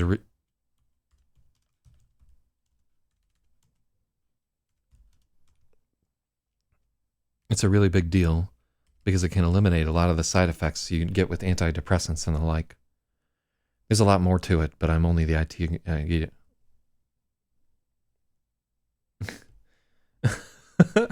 So Chad is in an argument with Flight 24 Radar on Twitter. How long have I been sitting here? Is that a made up? No, it's a real thing. This is actually one of the candidates for chemicals that is actively being researched as a way to bypass the blood-brain barrier to deliver nanoparticles of medication. So yeah, like almost all of the science that you'll see that has to do with, oh shit. For a while, I was dating this woman who was the CEO of a company that did research on neuroscience, and yeah, we broke up after a little bit, but she was just like too. I think I was just not rich enough, or she was just too busy, or something like that. But yeah, the other day I was thinking about dropping her a line and just being like, "Hey, how's it going?" Because I liked her as a person, but I was like, at the back of my mind, I was like, "Listen, nigga, you're like dating somebody right now. Don't go like chatting up old exes to see how they're doing, because like, yeah, I don't want to get into a situation where somebody is like, "Hey, come over and fuck me right now," and then I'm like, I don't know, like, how strong is my willpower? So let me see.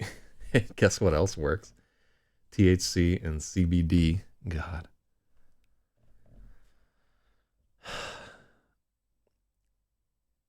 There's more to it, but I'm only the IT guy. Our scientists can't understand why someone would bother stealing this particular set of data. It's mostly preliminary research.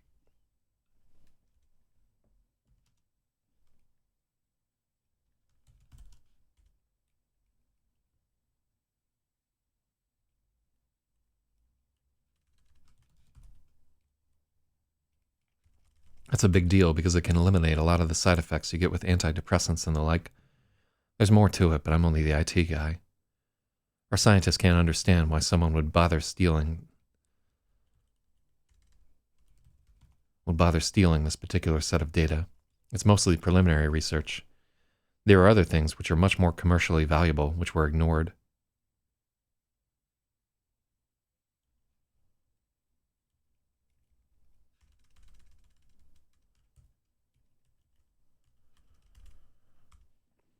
Other things which are much more commercially valuable were ignored. Freya had a cold understanding. Freya reached a cold understanding. The Starball was looking for a better way to control them. She could remember its ineffective efforts to calm down Dan during the panic attack.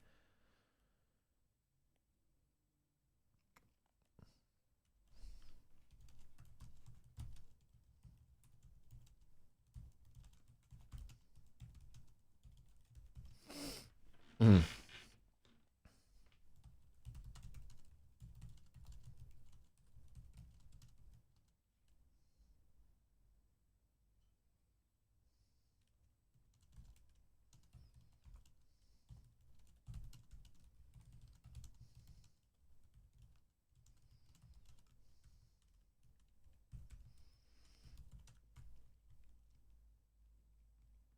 She could see Karhu's eyes settling on her.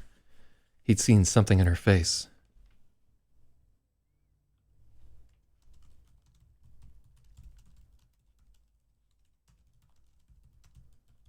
She needed to come up with a lie fast. Soma, Freya said. Karhu blinked. In Brave New World, it's this miracle antidepressant everyone takes. The government sprays it on people when they're rioting to disperse them. Maybe that's the idea. So we're doing single quotes for Brave New World, just because we've reserved italics for. Normally, you would italicize the title of a work. Wait.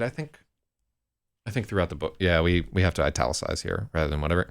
I think we're also using it for italicization of the name, the direct name of works.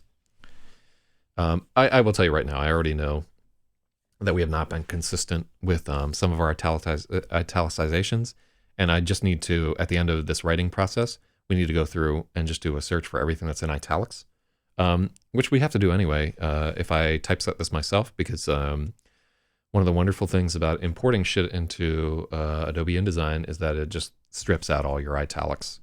And for a book where, like, literally I can see that I'll spend like 5 hours just fucking with the italics when we do the typesetting for this.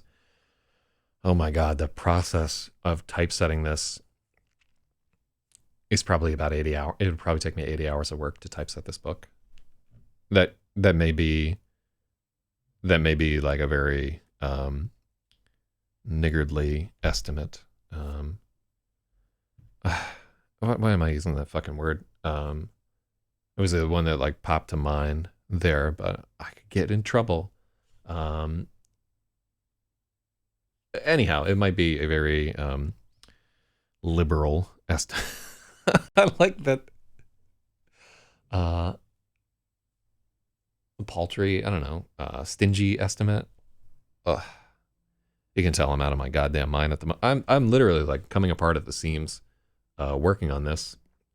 I don't know if it's like apparent to the viewing audience, but like the longer that we do this, the more involved I get with the process, and the crazier I feel like I'm going.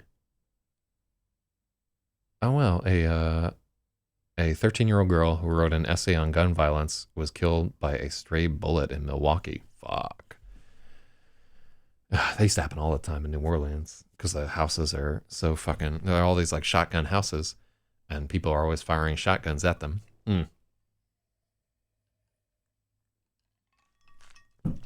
It's cold. Karhu nodded his head. It seemed he'd bought it. I don't read fiction, he said. Clearly, he thought it was a stupid idea. Freya shrugged. In that moment, she'd become convinced it was impossible to explain anything to him. When he was through with her laptop, Karhu asked if there were any other computers, and Freya shook his head. Randall's old laptop was in the garage, but she didn't like the idea of Karhu touching it. Those two feminine hands on the keys that had been worn glossy by Randall's big callous fingers. She recognized it as an ugly thought and tried to push it out.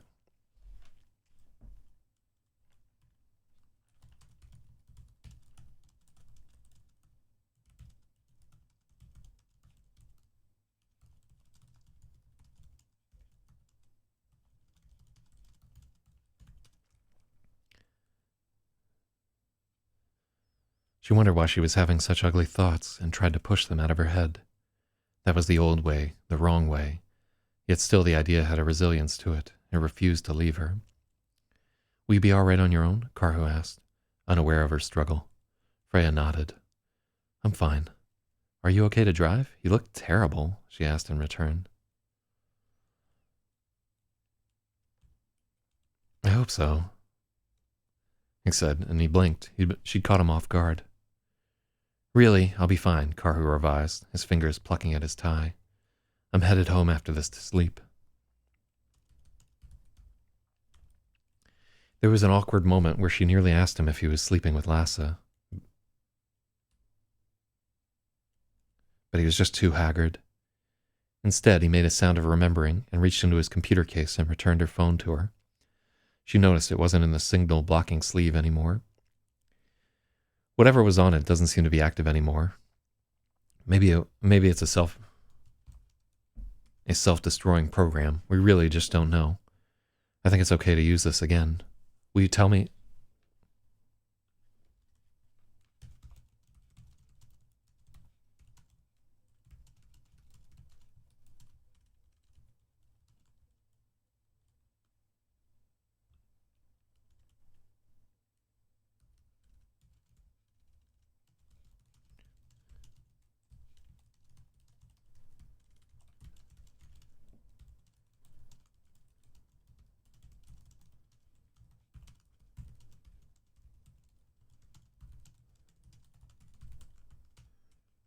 Okay, so they're saying that there probably wasn't a plane crash at all.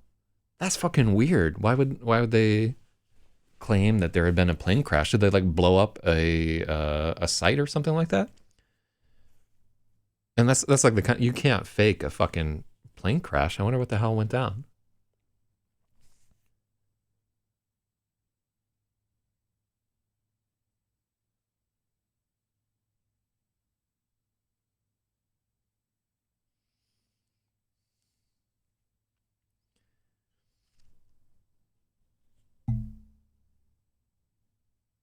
Oh yeah, yeah. So Octo is pointing out the picture of Dark Mage fanning out fucking money, and he's noting that his pupils are pinned, and he supposes that he's on opiates.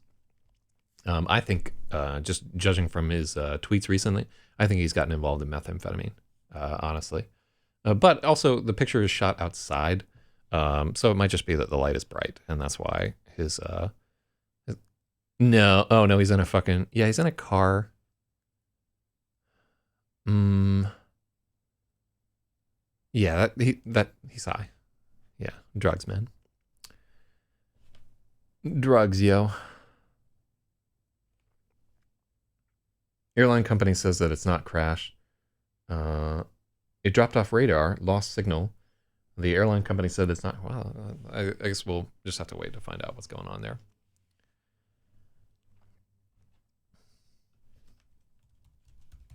Whatever was on your phone doesn't seem to be active anymore. Maybe it's a self-destroying program. I really just don't know.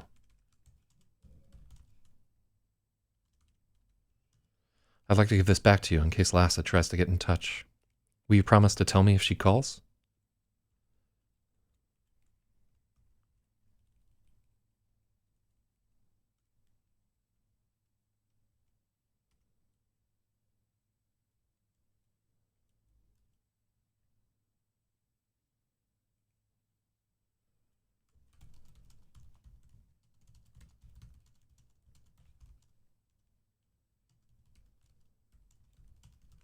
Can you unlock it and tell me if she's tried to call you? She wouldn't, Freya asserted, but I can check. Freya expected the battery to be dead, but Karhu had charged the phone to full. Lassa hadn't called her, and no one else had either. It was a little embarrassing. Miss Popularity.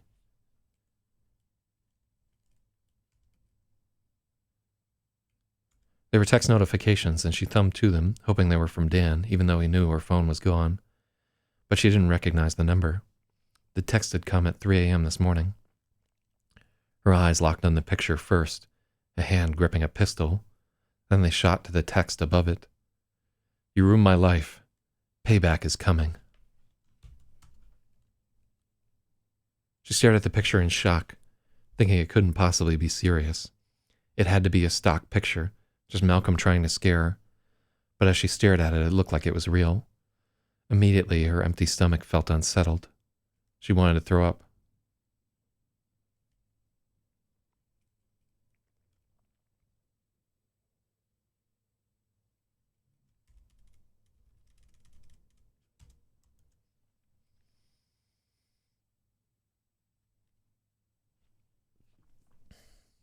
Man, Chad, I was listening to one of my favorite fucking songs by Godspeed You Black Emperor. And I guess it's pleb, because this is like their one big song, as far as I know. But Dead Flag Blues is just fucking... Whew. Hopefully I'm even saying the right name of the song. Hold on, let's...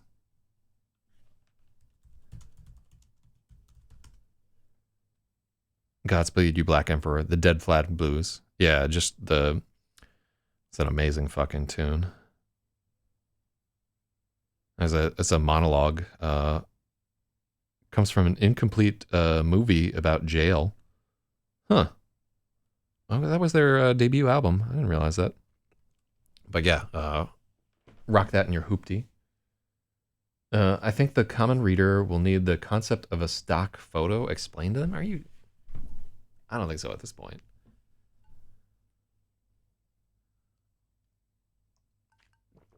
Oh, so maybe they're...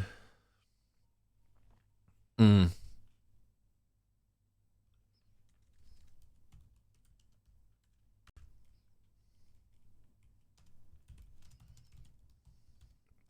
She stared at the photo in shock, thinking it couldn't possibly be real.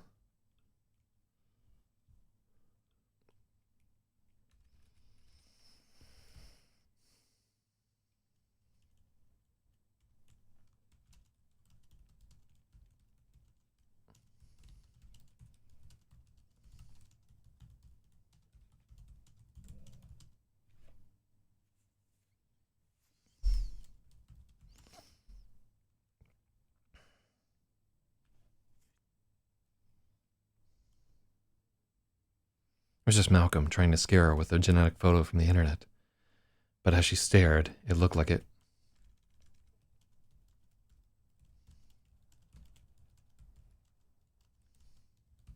It looked more and more like it was real. She wanted to throw up. Okay, so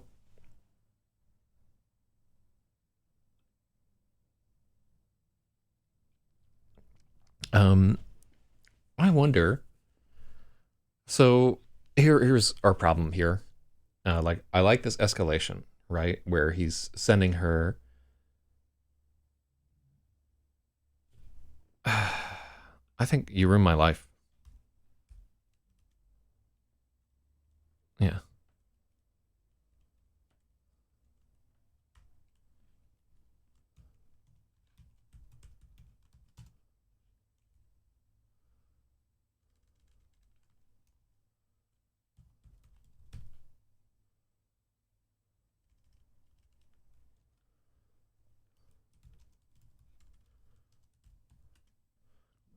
I've got hose.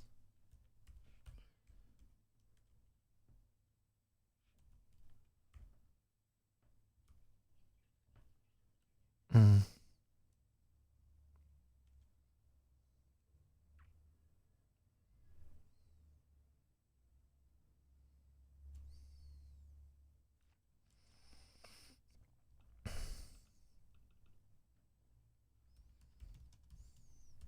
Mm-hmm.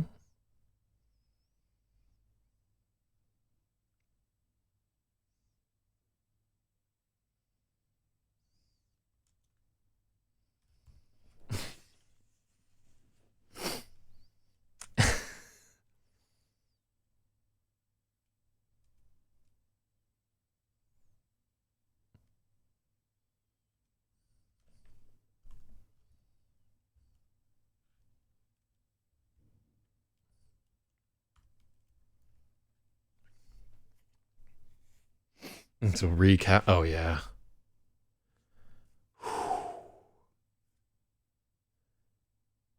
Huh. I wonder if huh.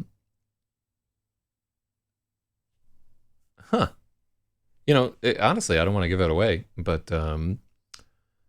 there are some elements of what's happening right now in India that were in my book Hawks at the Diner, or what's happening in China and so forth. Makes you think. It's pretty ridiculous at the moment right there. Her eyes locked on the picture first. A hand was gripping.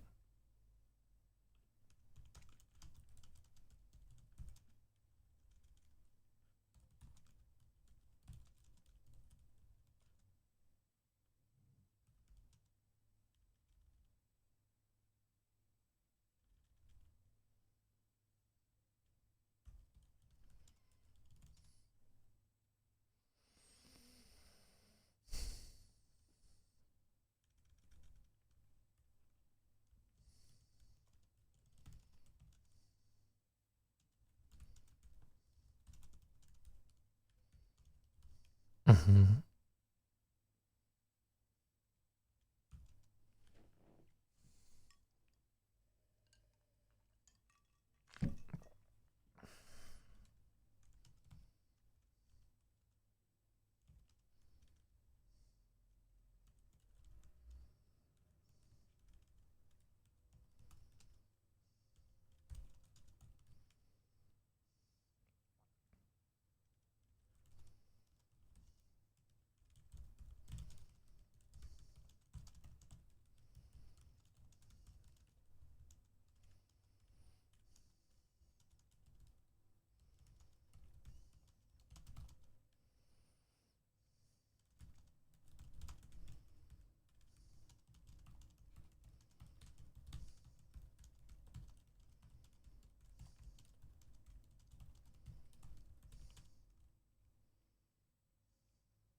Oh, Banksy shredding that painting. Oh yeah, I loved that one. That's fucking dope. Oh yeah, I was a big fan of that. Just the looks on everyone's faces. Oh,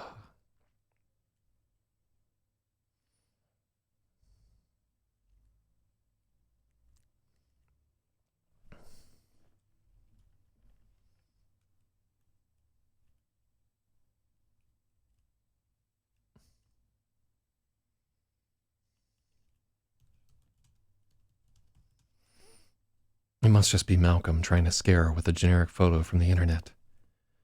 But as Freya stared, it looked more and more like it was real.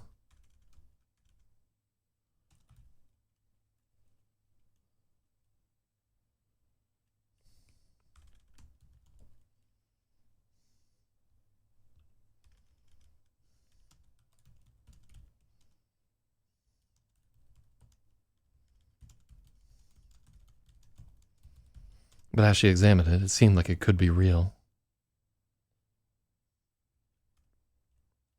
She wanted to throw up. Mia helvete. Maita helvetia. I have no idea how to pronounce that.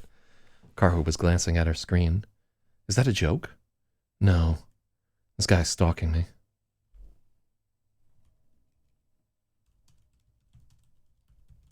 This is someone stalking me, Freya said, fighting to keep her voice even.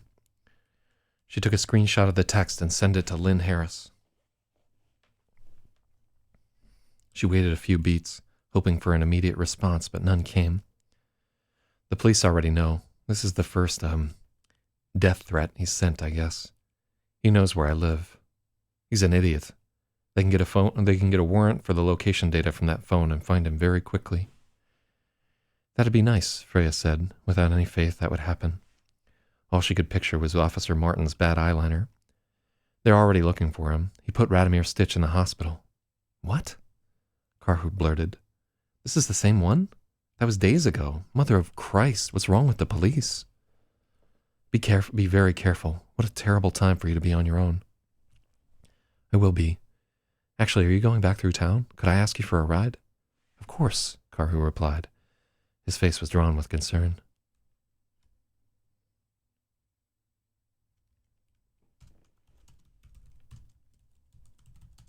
He looked distraught.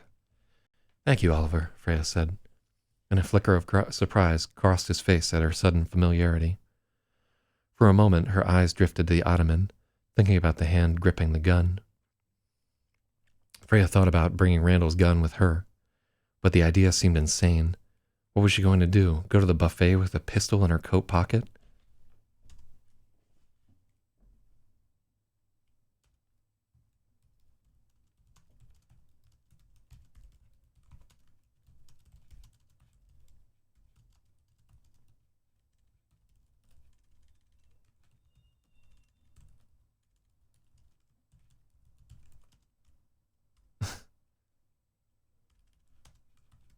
Get into a shoot. Shout out to China House. That is absolutely a reference to the ASCII.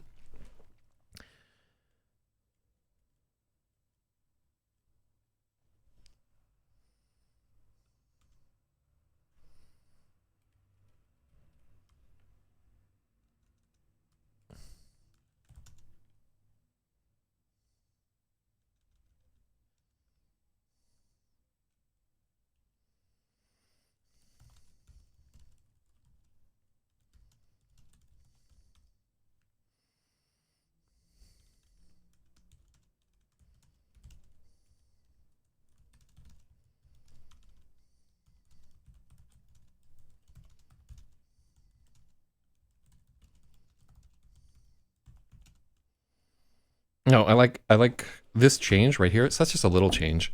It got awkward and Freya glanced away.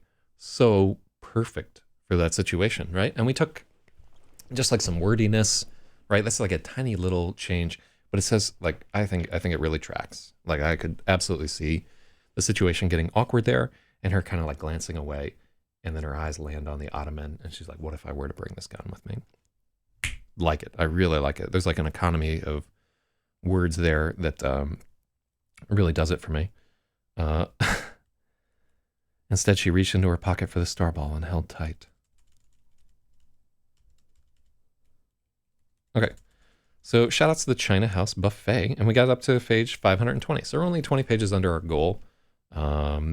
And let's see how far we got today.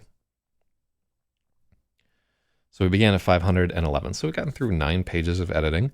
Really, really like chapter 67. Like, to me, this getting to the place where we could have some of the thoughts in this chapter, like so much of the building that we were doing previously, was just getting to this space. And I think it's a really good space that we're at.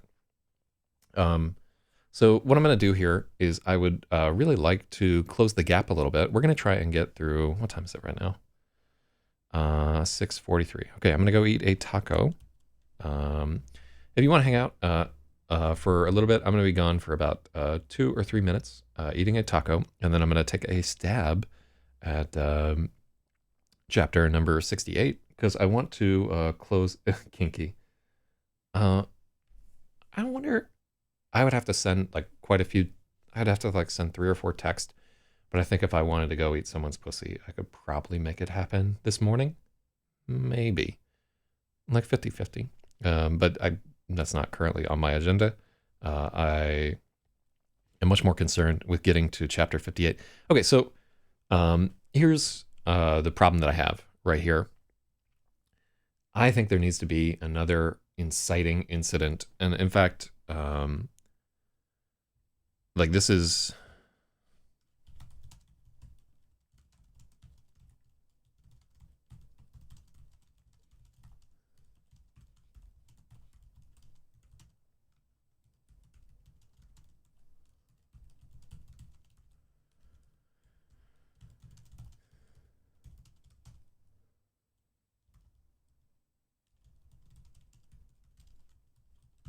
Okay.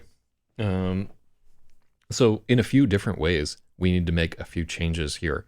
I think that is too abrupt of a shift from like spray painting somebody's house. And also there was like some mechanics later on. So I know for a fact that we need to add something in.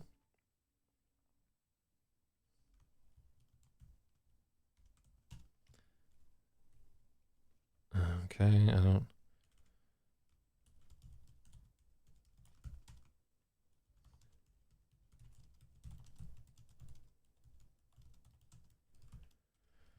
The police might find... So if they take away his car to a young man, that's like a pretty big deal.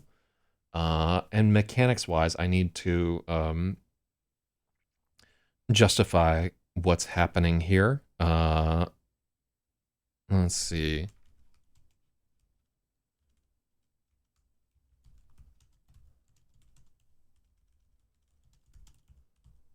Okay, and then there should be like a meta threat to SB there. And then rook to d5.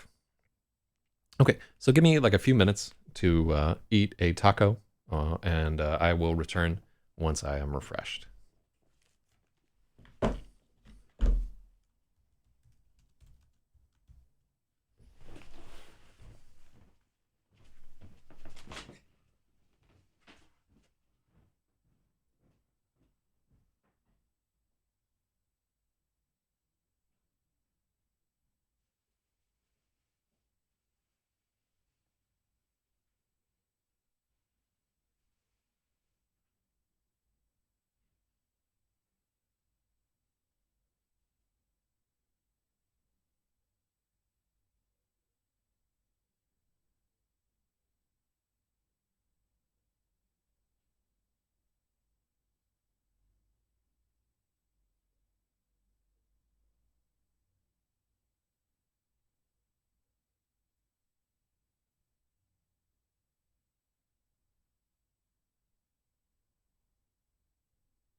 Boys, I was able to devour 2 tacos in that time. So one of the things that I was thinking about is if I get really good at making this cold brew, I was thinking about bottling it. Let me see.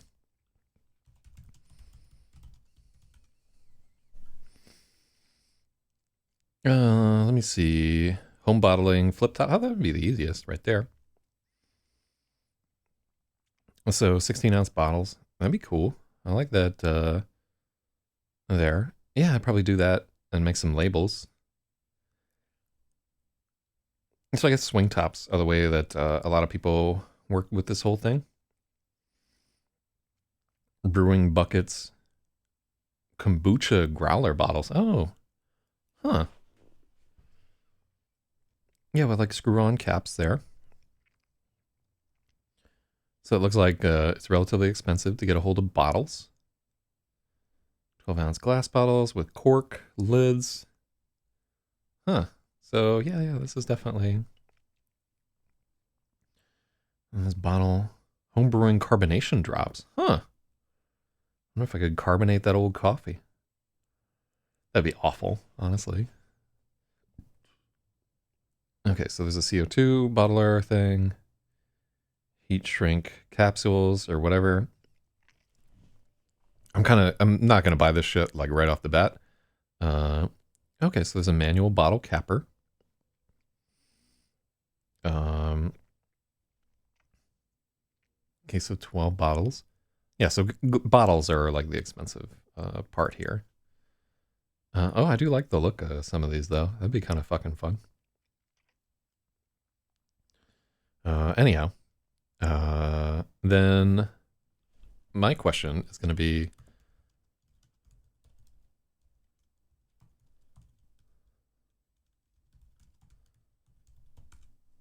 cold boo.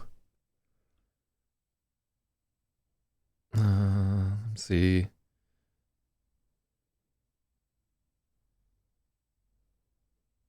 Pasteurizing is off the table as it would ruin the flavor.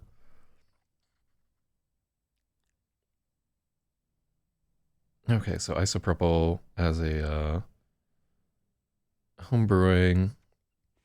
Yeah, this is a lot of what I've seen right there. pH of doesn't quite qualify. You can't bottle it without some kind of pasteurization. Listeria and botulism. Listeria isn't a concern in coffee. 6-week Best Buy. Safe for 6 weeks. Lasts for 2 months in bottles. Let me see. Priming sugar and champagne yeast. Interesting 310. Nitro cold brew. Give a harsh bite. Banjo coffee. Rook out of... Yeah. So, yeah, sorry, I just...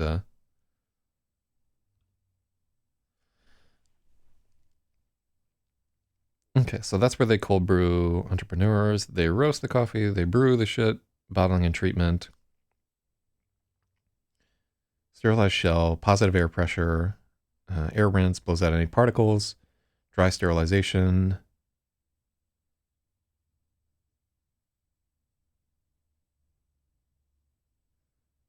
Yeah, I thought about it, and I thought that probably you would UV pasteurize.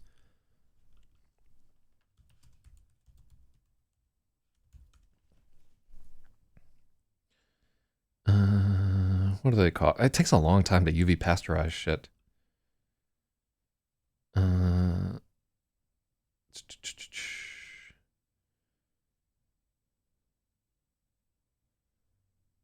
Massive amounts of energy. Very high temperature. Also kills beneficial bacteria.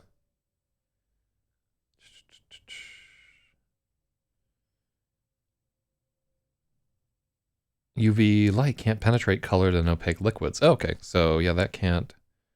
You can't UV pasteurize cold brew.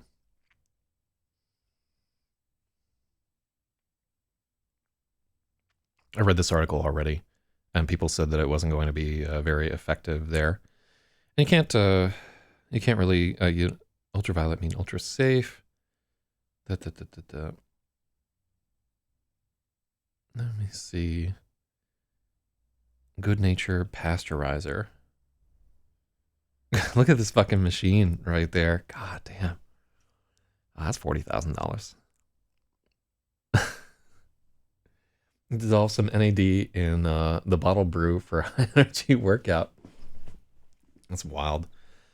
Yeah, so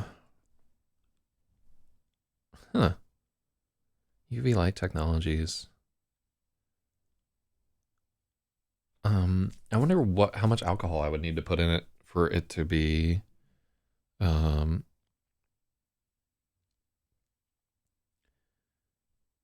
let me see. Yeah, so UV machines are like fucking yeah, so there's cider safety, pasteurization of non-salable milk. Pros and cons of different pasteurization methods right there.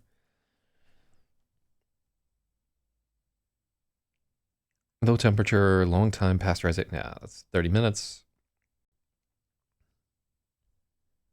I wonder how difficult it is to home make.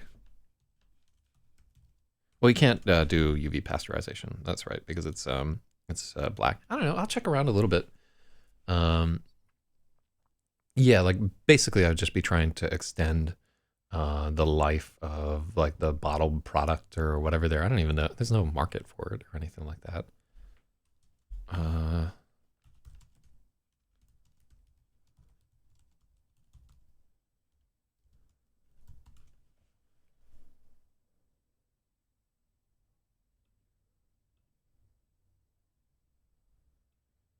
Okay, so coffeepasteurizer.com. Yeah, there we go.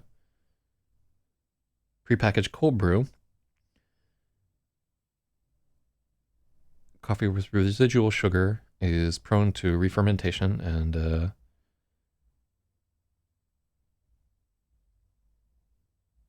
bottle bombs. Bath pasteurizers. Slow and labor intensive.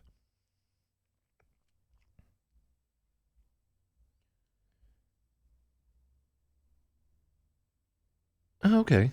So death ray pasteur. I like the sound of that. Death ray pasteurizers. I like that our so yeah, like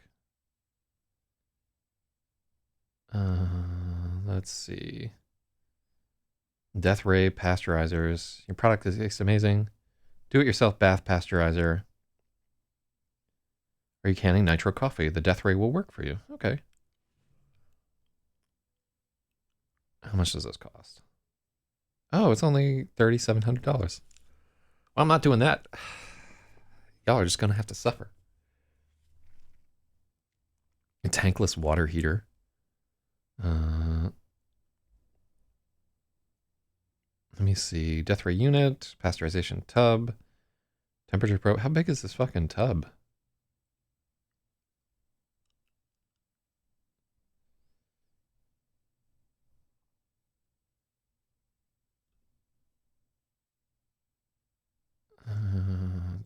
Why pasteurized? Oh, is that Burial Brewery? Huh. Heat pasteurizer.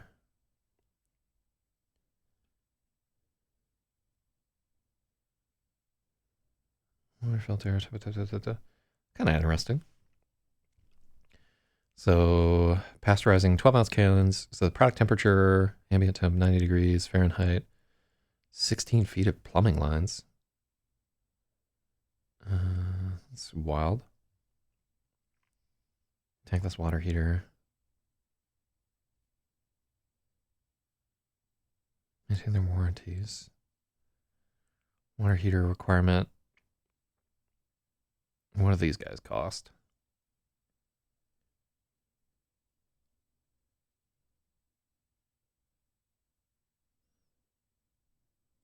So they're propane based. Whoa. Holy shit. All right, so I won't be doing that anytime soon. Also because I don't have a product that I think is amazing yet. But it's good to have some idea. when you have an idea of how much it would cost to fuck around with it like that. I do like the idea of bottling shit anyways. I'll just poison people to start off with.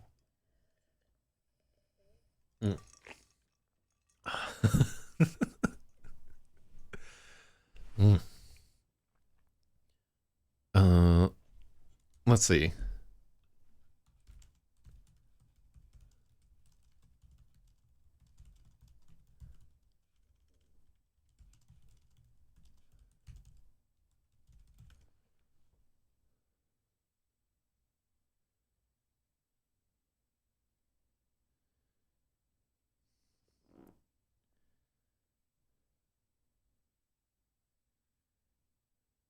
Let's see.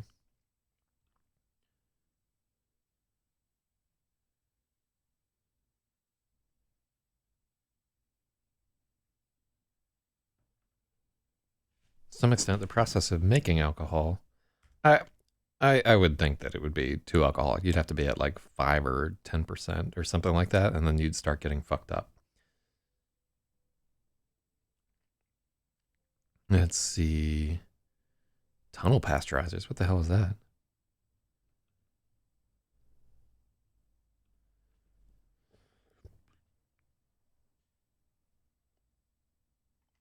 Mm-hmm. Growth of any yeast.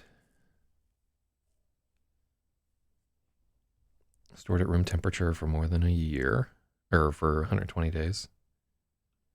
Unpasteurized draft beer in a keg has a lifespan of 45 to 60 days. Okay. Editing time frame extended to mid-October on account of new tool. I'm just like, you know how it is. I get excited about this. All right, fuck it. Let's see how long chapter 68 is before we try to so sell the shit that you made on day one. No, I'm just like, I was like, if I'm gonna bottle it, like I would have to have an avenue to sell it. I'd also have to have a good product. Okay, let's get down to it here. 1, 2, 3, 4, 5, 6, 7, 8. It's 8 pages. We can get through this 8 pages. We would be closer to 10 fucking pages a day. So yeah, let's do it. Okay. China House was the only buffet for miles. Every weekend, a host of large and strange creatures descended on it to feast on an endless train of spare ribs, lo mein, and orange chicken. The parking lot was jam-packed. 2 RVs had spilled into the lot.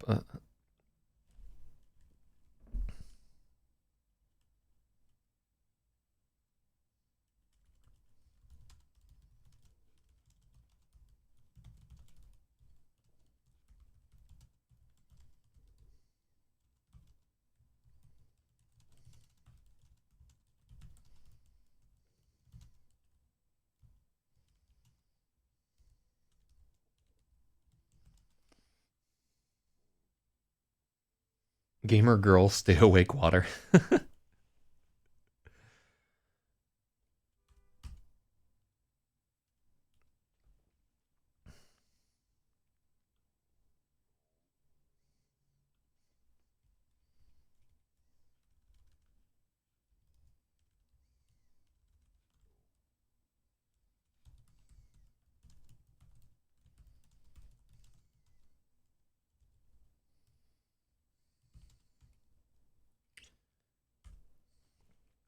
The parking lot was jam-packed.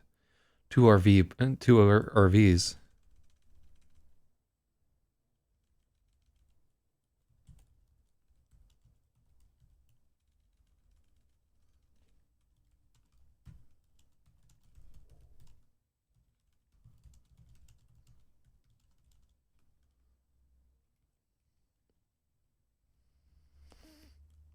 Two RVs had spilled over into the lot of the plumbing parts supplier next door in defiance of a host of signs promising oh my god, what's with this sentence?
Freya noticed several vehicles had spilled into the parking lot of Hirsch Plumbing Supply next door.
Freya noticed several vehicles had spilled into the parking lot of Hirsch Plumbing Supply.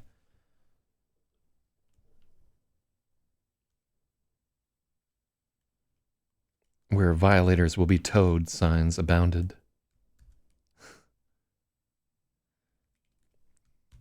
Apparently, all-you-can-eat shrimp was worth rolling the dice. I like that change there. Okay, so let's check through this paragraph. China House was the only buffet for miles. Every weekend, a host of large and strange creatures descended on it to feast on an endless train of spare ribs, lo mein, and orange chicken. Spare ribs and orange chicken.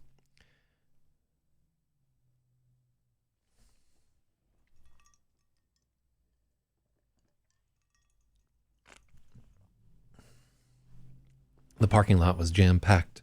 Freya noticed several vehicles had spilled into the parking lot of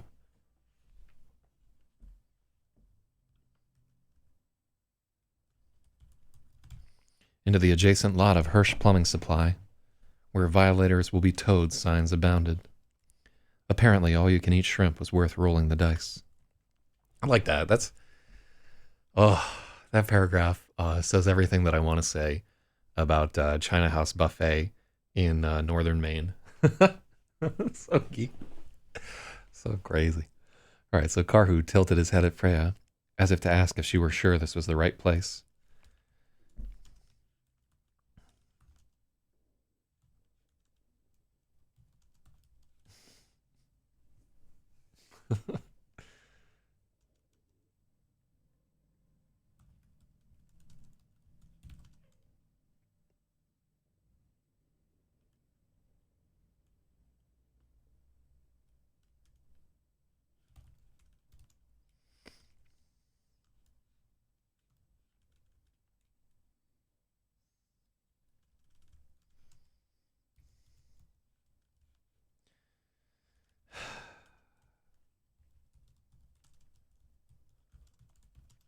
She returned a rueful nod. This was inexplicably Radomir's favorite restaurant.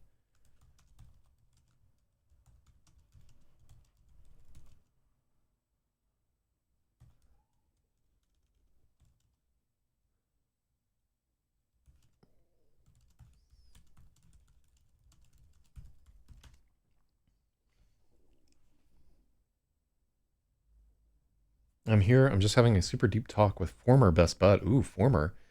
This has kind of been years in the making. I think we both knew it needed to happen, but never talked. Wow, is your breakup over something that happened? Have you tried entering into a starball fueled mind meld with him or her to try and figure it all out? Well, don't just titillate us there. Let us know what the root of the drama is. Maybe I can use it in the story. She thanked Karhu for the ride and hoped he could get some sleep. Let's call him...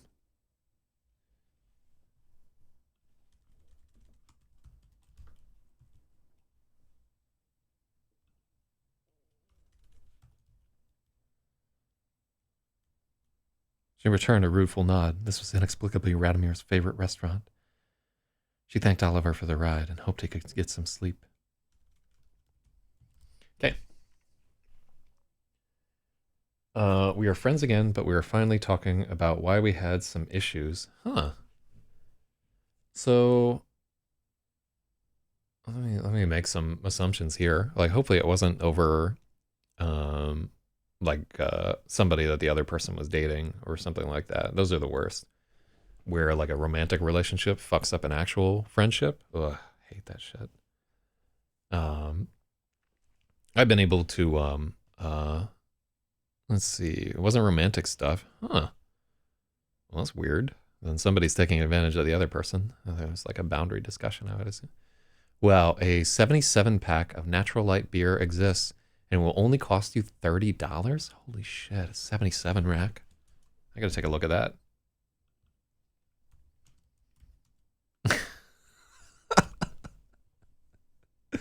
Why does that happen? Featuring Natural Light's strawberry lemonade beer? 77 natties? Oh my god.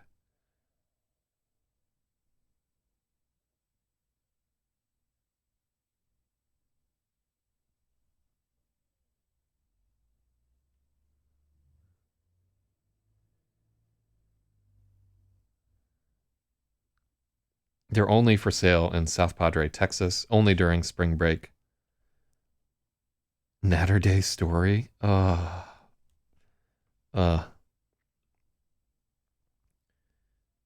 Oh, so apparently the 77 pack can also hold ice to double as a cooler.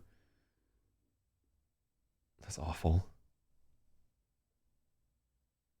Uh, why? What have they done to the earth? That's rough.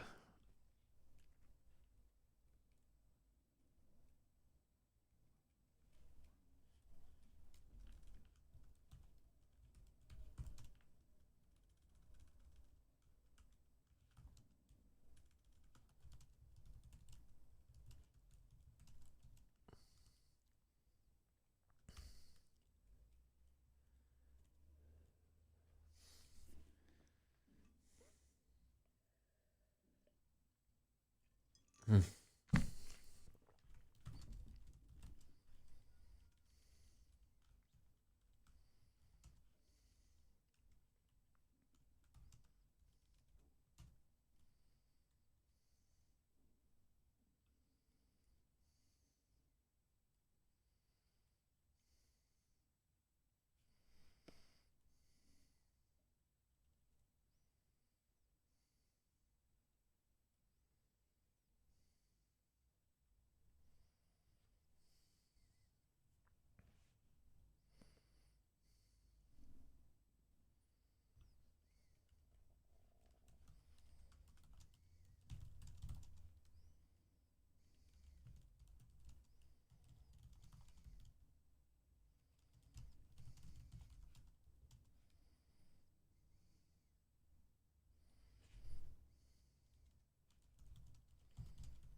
Hmm.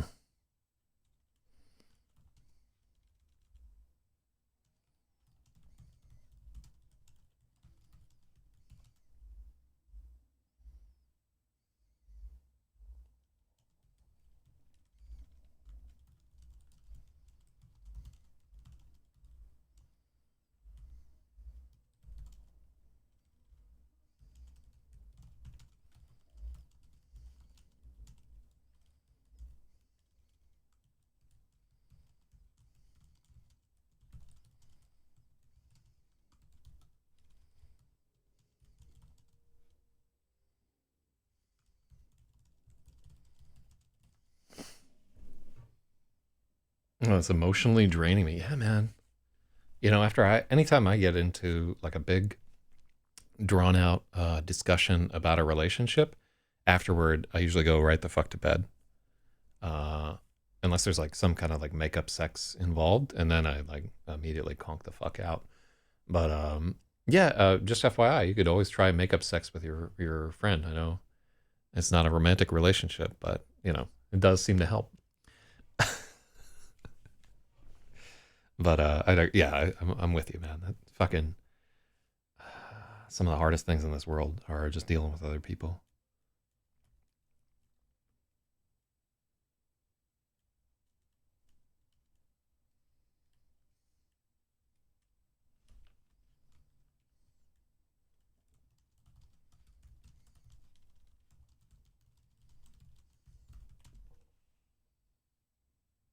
Mm. We used to call each other brother and really meant it. So a lot of baggage, you know? Yeah, what the fuck?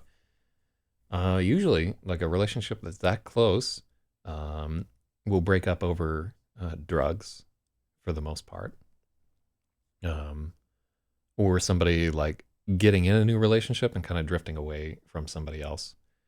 But yeah, must have been like, yeah, what can fuck that up? Drugs, money, um, slowly gathering distance. Other person gets a new set of friends and leaves the other one behind. Yeah, there are many scenarios here. Yeah, well, I'm fucking, my interest is peaked.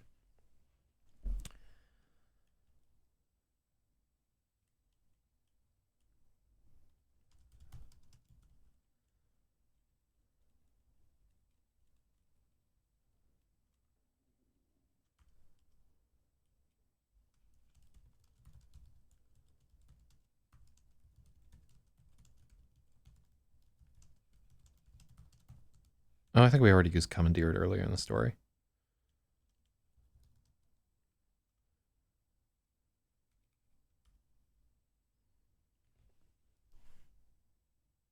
If you ask me, it was mostly him, but trying not to spend time pointing fingers and being petty. Ooh, yeah, that definitely doesn't sound like this wound is healed. Yeah, I can feel. Yeah, that shit is not even like fully scabbed over. Damn.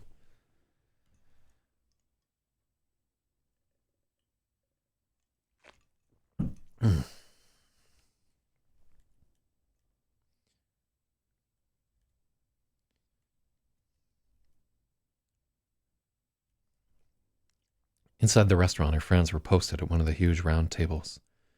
Freya's eyes locked onto Dan's at once and only reluctantly let go. There was an empty seat beside Dan that was.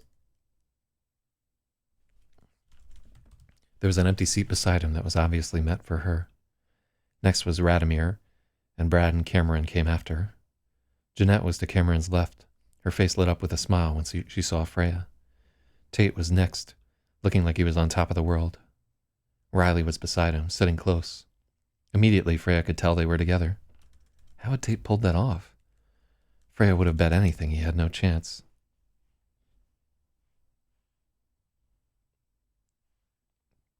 I mean, I'm mostly fine with what happened before now, but that doesn't mean I'm going to pretend it didn't bother me or that I still think it was caused by him. I've forgiven him, but not forgotten.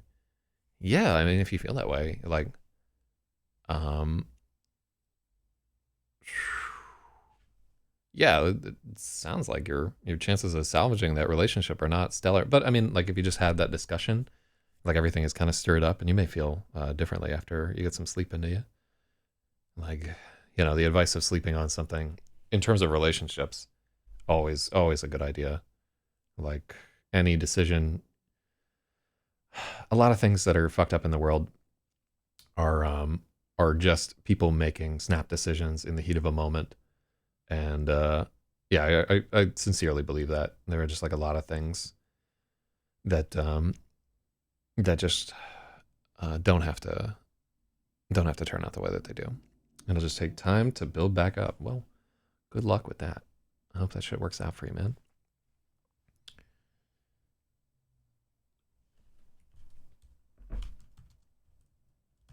How on earth had Tate pulled that off?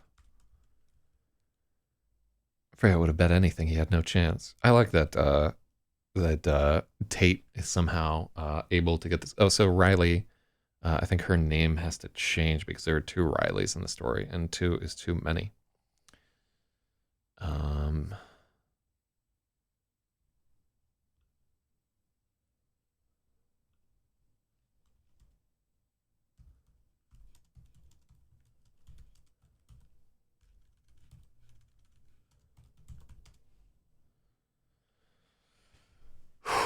Yeah, there was another Riley at the scene. And you know what? Actually, let's make this fucking change right now. Let's be the change that we want to see in Gravid.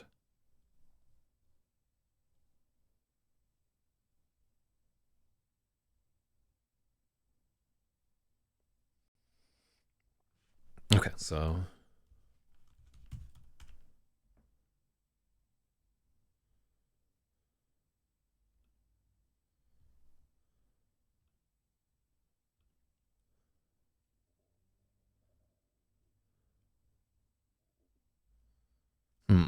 so he's Riley Gardner.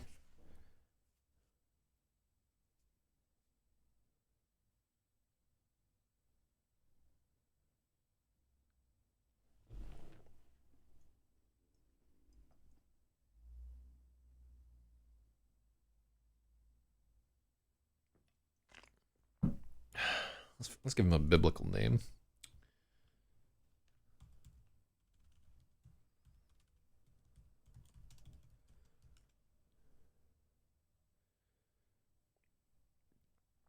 Biblical names starting with R. There's Rama, Rabsaris, Ramiah, Rabba, Rabbi, Raka, Rachel, Regel, Rahab, Raham. I like Rahim.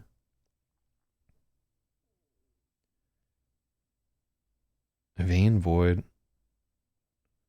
Oh, I kind of like Rakan. That's a little too much, though. I don't believe anybody's gonna buy that name.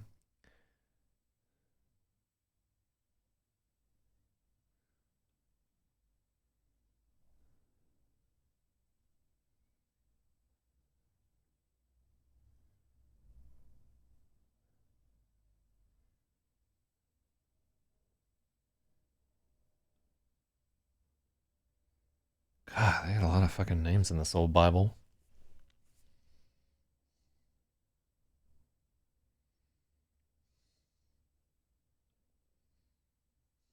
Go with Reese. Robbie. Huh.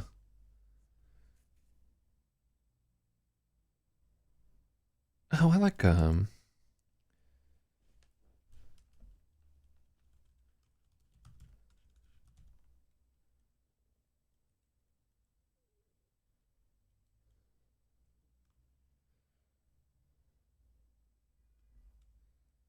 no, it doesn't work out.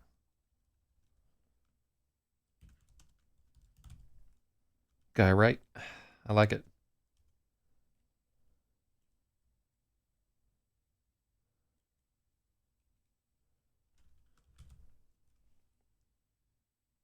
Left Gardner. Okay.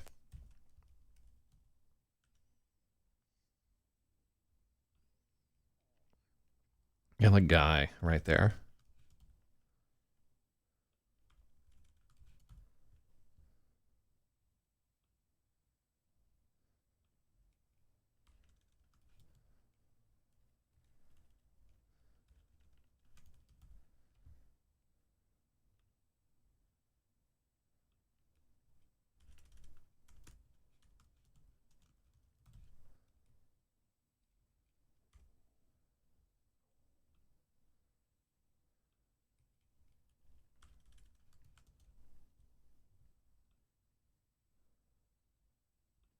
Wow, we give him his name appears a bunch of times in this motherfucker.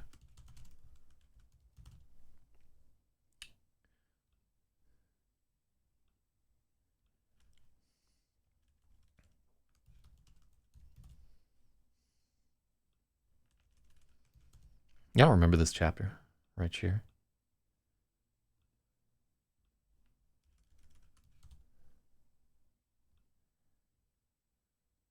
There we go. Cool. So we just fixed that problem instead of shunting it off. Swallow Hall. Mike Guy. Yeah, well, it's meant to be the bird, not sucking dick. But you know, like any music venue, a lot of dick's gonna get sucked in there. earth that Tate pulled that off? Okay, cool. So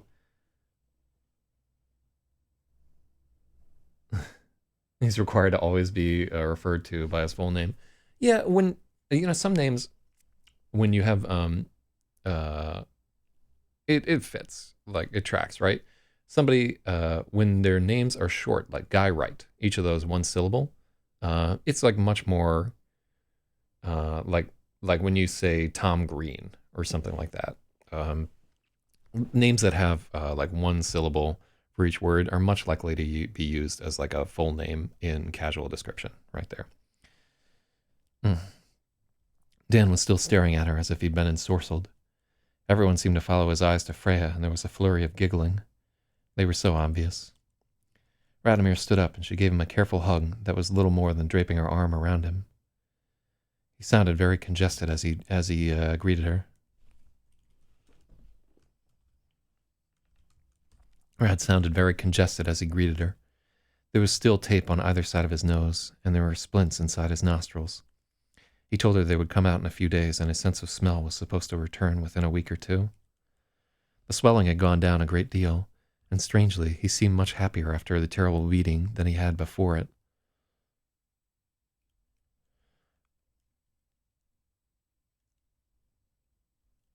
The swelling had gone down a great deal. This needs to be a new paragraph. Strangely, he seemed much happier after the terrible beating than he had before it. After a few days in the hospital, anything was an improvement. Freya guessed after a few days in the hospital, anything was an improvement. Freya's stomach was backflipping with demands. Her eyes kept being drawn to the steaming hills of paradise, but she pushed it all away to sit down and talk with Radomir. They were here for him, after all. You look so much better. How is everything? The ribs are the worst of it. 6 weeks of practice this idiot stole from me. 6 weeks. That's awful.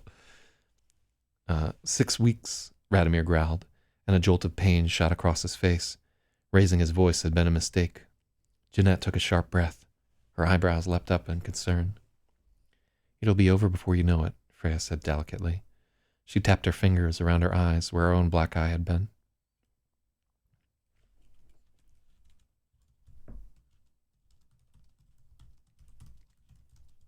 It had been black once, too. The darkness surrounding Radomir's eyes was still there, but she could see it getting spotty around the edges. I'm almost done with your book. I'm almost done with the book, Radomir said. Lem is amazing. As soon as I finish, I want to talk with you about it. Guess my favorite part. The Simitriads, Freya guessed at once.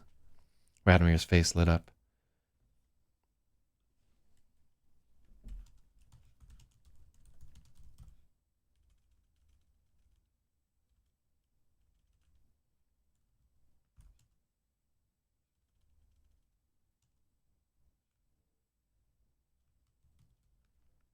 Bingo sounds stupid.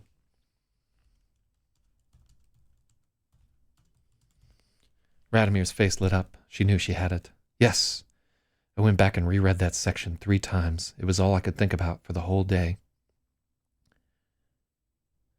Radomir breathed.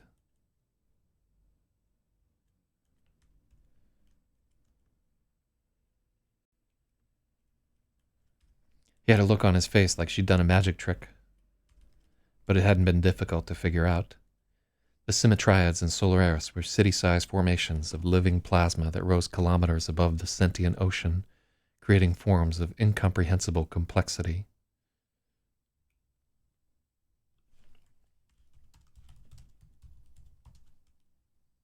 They created forms of incomprehensible complexity, and then after a few days they crumbled back into the sea as if they'd never been, and no one could offer any explanation.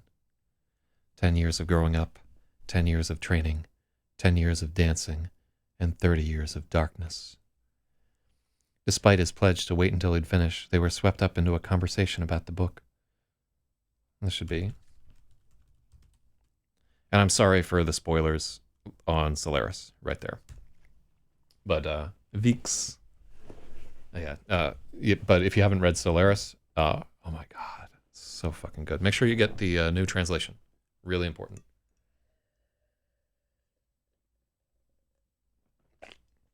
And I think you can only get the new translation as like an audiobook or an EPUB on Amazon. There's still not a print, or there wasn't a print edition as of the last time, but they were swept into, despite Radomir's pledge to wait until they finish.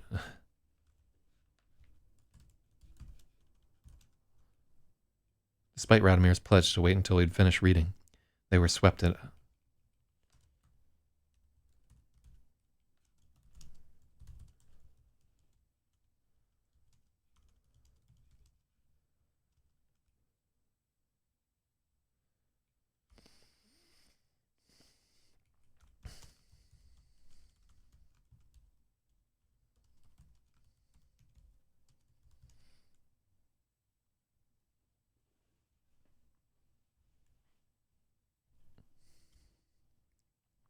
Freya and Radomir were caught in radiant excitement.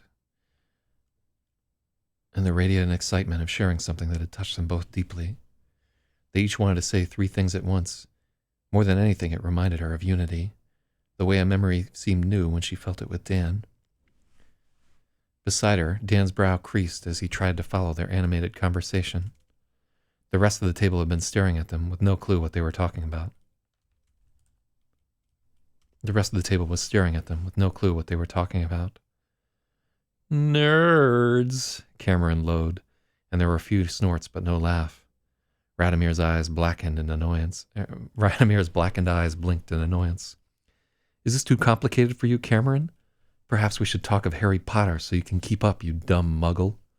Cameron mock-gasped and held his hand to his heart. Tate broke out laughing at the reaction and the way Radomir's voice honked at the end of his sentence. God.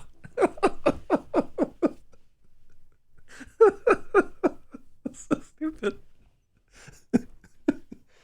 Got him. Oh. Oh. Tate broke out laughing at the reaction and the way Radomir's voice honked at the end of his sentence. Cameron seemed about to retort, but the waiter arrived with a tray of sodas, and everyone took it as their cue to get food, happy to let the minor dish it.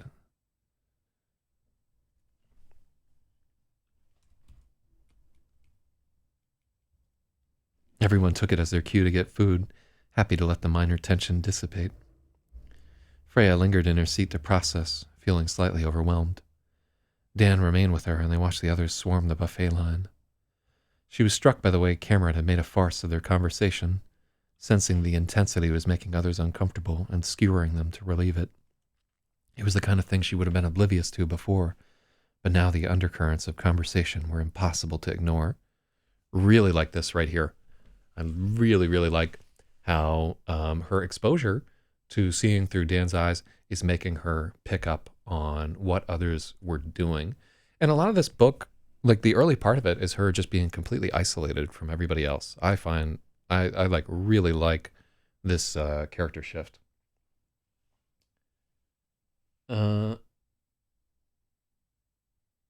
Feeling slightly overwhelmed.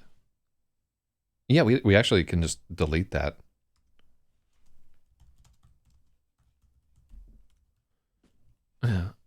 Freya lingered in her seat to process what had happened. Dan remained with her, and they watched the others swarm the buffet line. Dan's look was questioning, and she tried to figure out if his expression was jealousy or concern.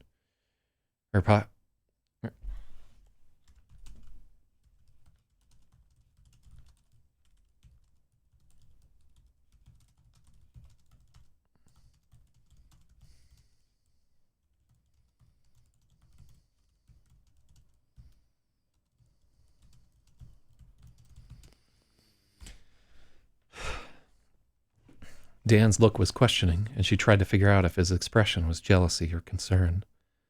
Perhaps he felt the same frustration she did, that she had to wonder what he was thinking at all instead of feeling it. She squeezed his knee under the table in reassurance, and he smiled at her.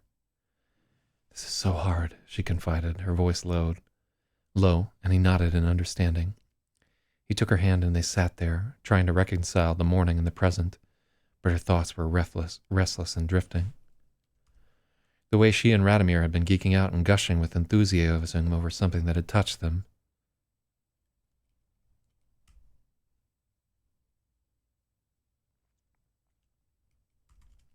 The way she and Radomir had been geeking out and gushing with enthusiasm was so close to unity. She grappled for a word for the experience, which combined the joy of finding something unexpected, of understanding and being understood, the sense that she was not alone any longer. Him, because that's not my knee. Damn. Is he fucking swinging like that? God damn.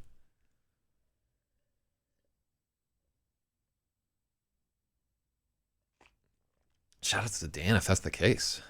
Like Regulus charm.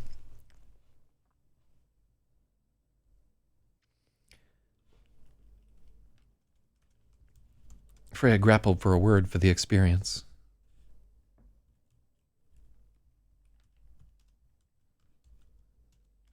It combined the joy of finding something unexpected.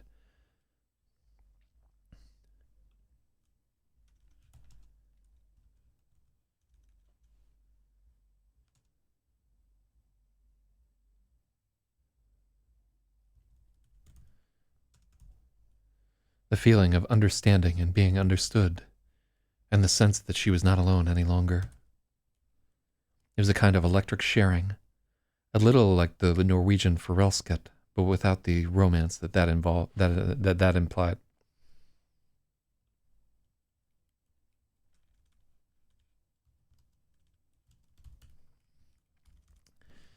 It was a kind of electric sharing, a little like the Norwegian forelsket, but without the romance that word implied. Okay, so what is forelsket's definition? Or rakastunnet in Finnish. As she thought about it, she wondered if that was actually true.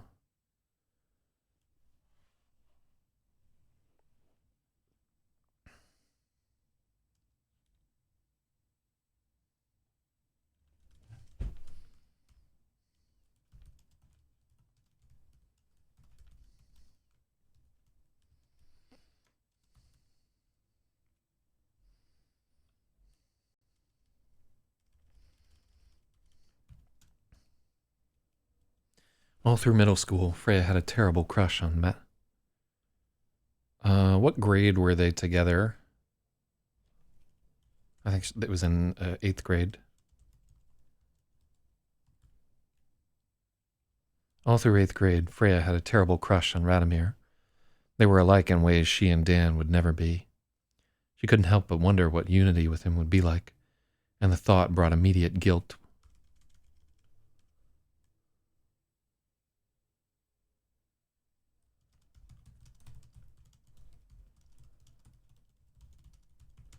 And at once she felt guilty for considering it. She had been given an incredible, unique bond that no one else on earth had ever had, and already she was greedy for more. When they were reunified, Dan would feel that desire.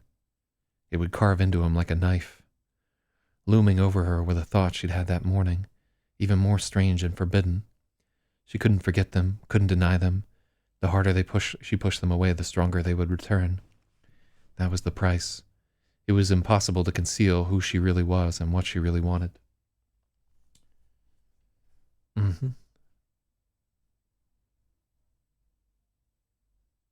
She had been given an incredible, unique bond.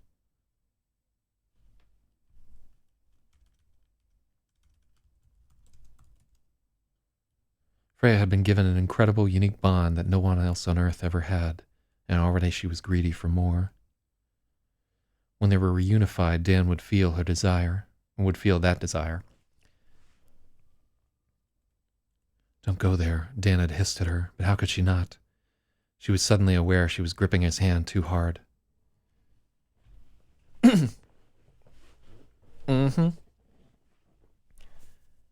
Freya had been given an incredible, unique bond that no one else on earth had ever had, and already she was greedy for more. Ooh, that could be the first fucking line of this book. Damn. Oh, you 100% right there, Axel Boost.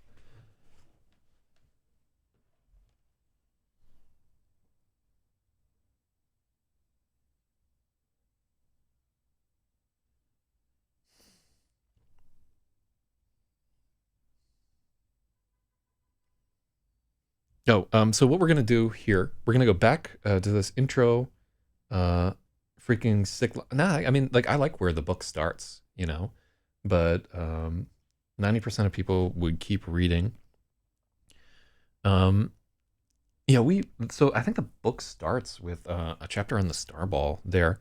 Let me just highlight that line while we're here, because this is a really strong line for the blurb. I like the Harry Potter diss that he's got right there too.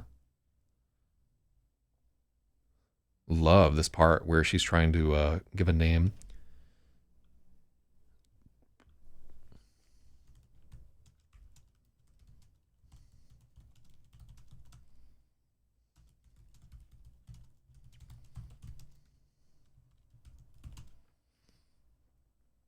Yeah, I like that, right? Because it poses a question to the reader.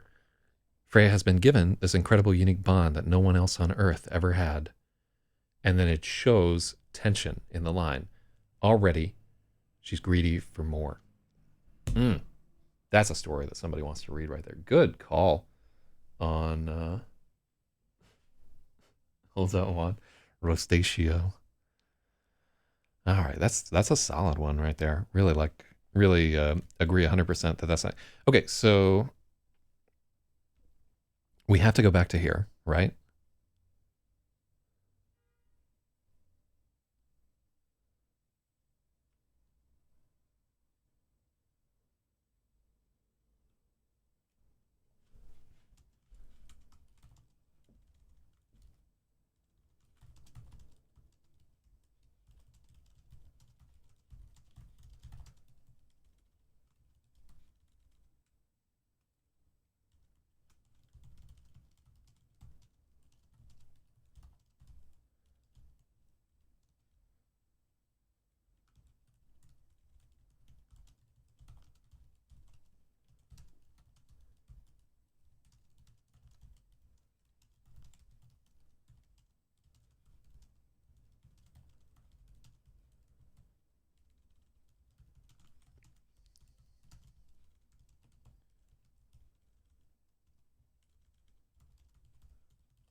Okay, burning in her mind was Malcolm's death threat, but she realized if she told the others now, it would ruin the whole meal. She pushed the impulse to tell people down.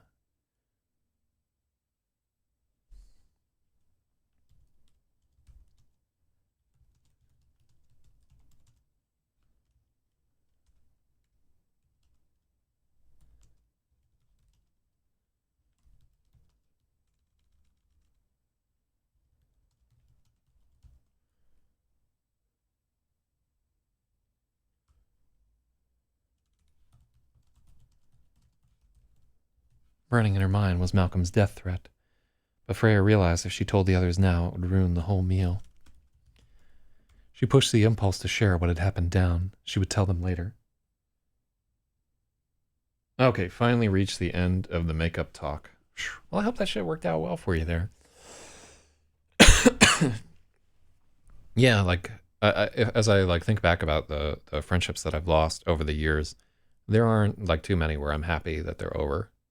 But I'm a relatively. Hold on, let me get rid of this idiot. Sorry, just had to ban somebody from the other chat. Mm.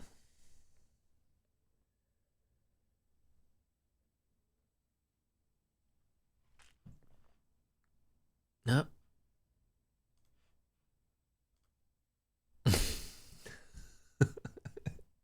Just banning everybody out of this thing. Lol. Dropping that hammer. Okay. Radomir stood up and she gave him a careful hug. Okay, so this I really like right here. That we don't just drop the tension of, hey, like somebody just sent me a picture of a gun and said I'll have my revenge. Um, but also I like that she has the thoughtfulness to be like, if I just tell everybody, it will ruin this whole meal. And So with me, it's like if I bother to build a friendship, I want to take it seriously because I hate wasted time. So having it end bothers me, but I know that's more of a personal. No, I mean it's like it's one of the things that we talked about in this book. Um, is so like one thing is that the person who cares less generally has like the power in a relationship because they have the power to terminate that relationship. Like they can drift away or whatever, and it's generally to some degree the other person is trying to hold things together because they get something out of it that's valuable. And generally, if it's a good relationship, there's like very little difference between the two things. That it might waver a little bit. Like one person cares more, and then one cares less, and the both people are making some kind of effort to hold things together. But the person who cares less in a romantic relationship or like a friendship, um, sort of has the power to terminate it. But in caring less, they are definitely poorer as a result. And people who don't put effort into maintaining their relationships at all, or so forth, get grayer and sadder as they get older. I'll tell you, like this, is like definitely my experience as one of these people who just probably does not put enough time and effort into maintaining relationships. Uh, yeah, it's really a place where I could stand to be a lot better. I'm realizing as I'm like editing this book and thinking about all these people that are so disconnected from each other. So yeah, well, I hope that shit works out for you, and I hope that this friend like realized how they fucked up and make some effort to fix it. But yeah, let us know. So that's a good thing. Okay, cool. And because we have this comment here, it's easy to find where we were. You okay? Don't go there, Dan had hissed at her. But how could she not? She was suddenly aware she was gripping his hand too hard. You okay? Dan asked quietly. Yeah, just spacey. I haven't eaten all day, Freya began, making an excuse out of habit. No, wait, that's not the truth. I'm sorry, she said, catching herself. There's a lot of weird shit running through my head, and I'm afraid of it. I'm worried about what you'll think, what it will do to you when we're together again. Oh man, I'm right there with you, Dan said. I keep being afraid stuff I think will pop up and make you feel I'm awful, make you think I'm awful or hurt your feelings. I can take it, Freya assured him. It's so weird talking to other people after being you.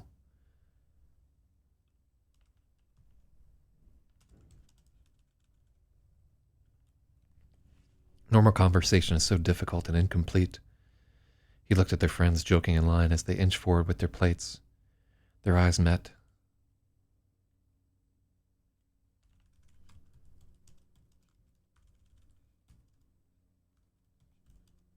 Freya and Dan's eyes met. Something desperate passed between them. I miss you, they said together, sitting a few inches away from each other. Freya took his hand and they took a deep breath together.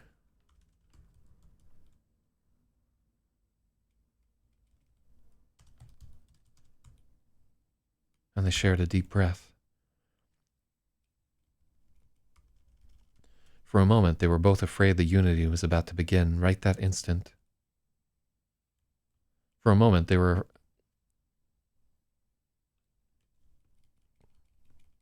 afraid unity was about to begin right that instant.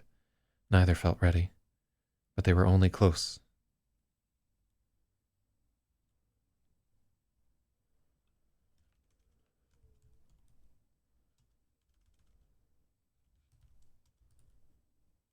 She was afraid unity was about to begin right that instant.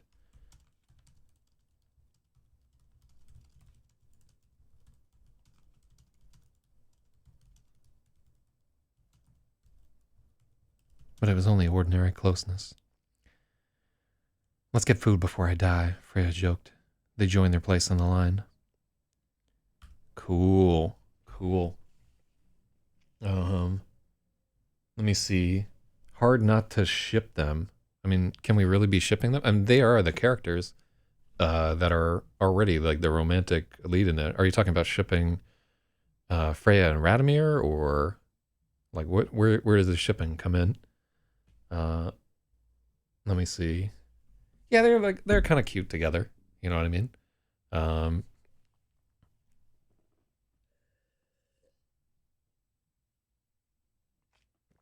Like, hopefully we've done sort of a good job with the romantic elements of it there, but it was 4 plates until Freya began to feel sated. There were no jibes this time because everyone else was picking out just as hard as she was. One by one, they were defeated. Oh, I like that. What have we done? Cameron lamented, his face screwed up in exaggerated anguish. Freya was still pretty sure she could return for a 5th. As they were all reeling, Freya's phone buzzed with notification. Lynn Harris apologized for the delay. She'd been asleep. She said she would handle the filing the police report.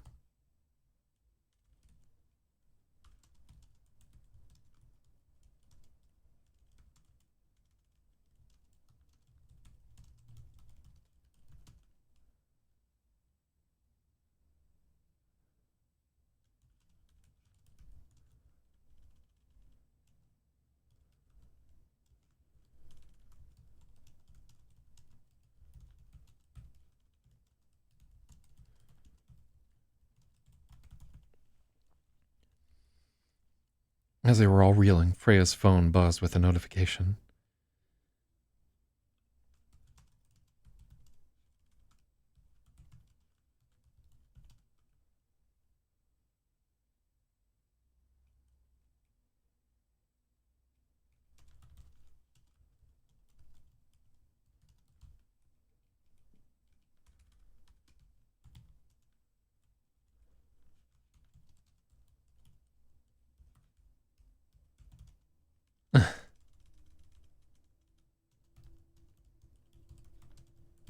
In a 3-paragraph text, Lynn said she would handle filing the police report, told Freya to be careful, and asked if she needed anything. Ooh, like that change. That was really, really solid. Ugh. Death threat? Dan asked. He'd seen her screen.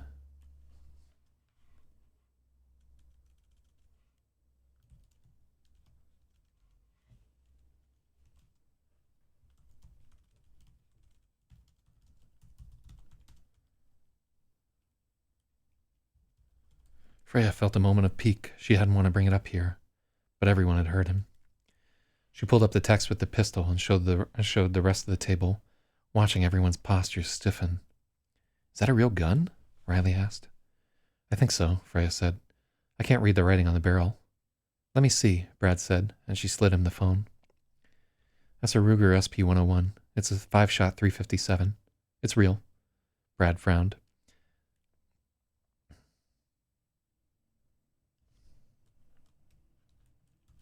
Brad Cale said, and she slid him the phone.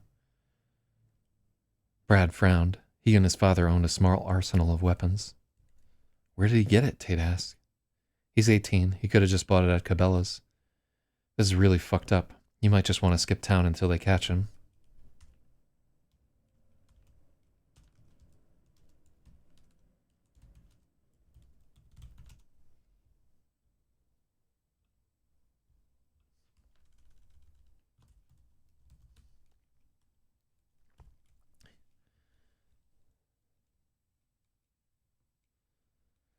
He's 18. He could have just bought it at Cabela's. This is really fucked up. You might want to skip town until they catch him, Brad said, frowning.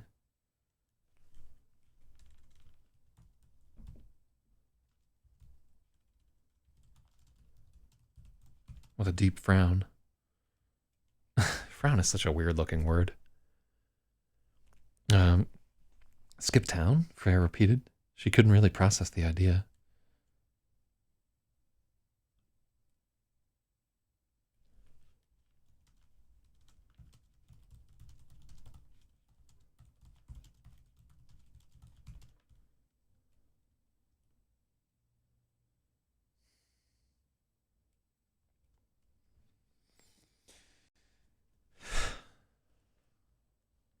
I don't know, like visit relatives or something. This is so fucked up, Brad said.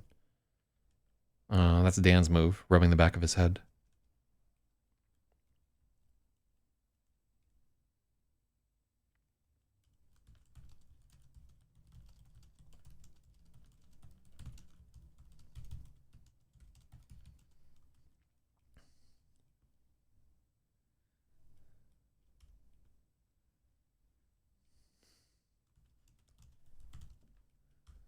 Do you want to go to Paris?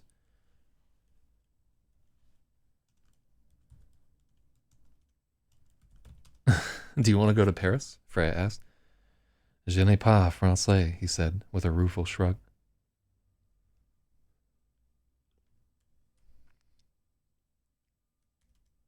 She means Paris on Route 26, Dan chided Tate chided Dan. Freya shot him a look. I definitely mean France, Freya corrected him. Mm-hmm.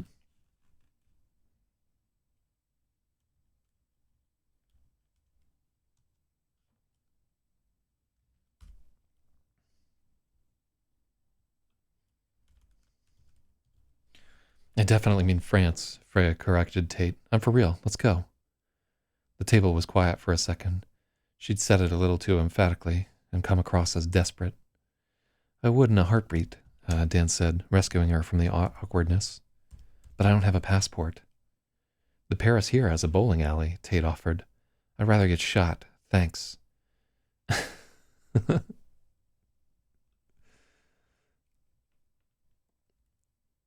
Okay, I think every time you say that your voice is dripping acid and you're not talking about the actual alien queen from Alien, you're fucking up. Just putting it out there. Cameron broke up laughing.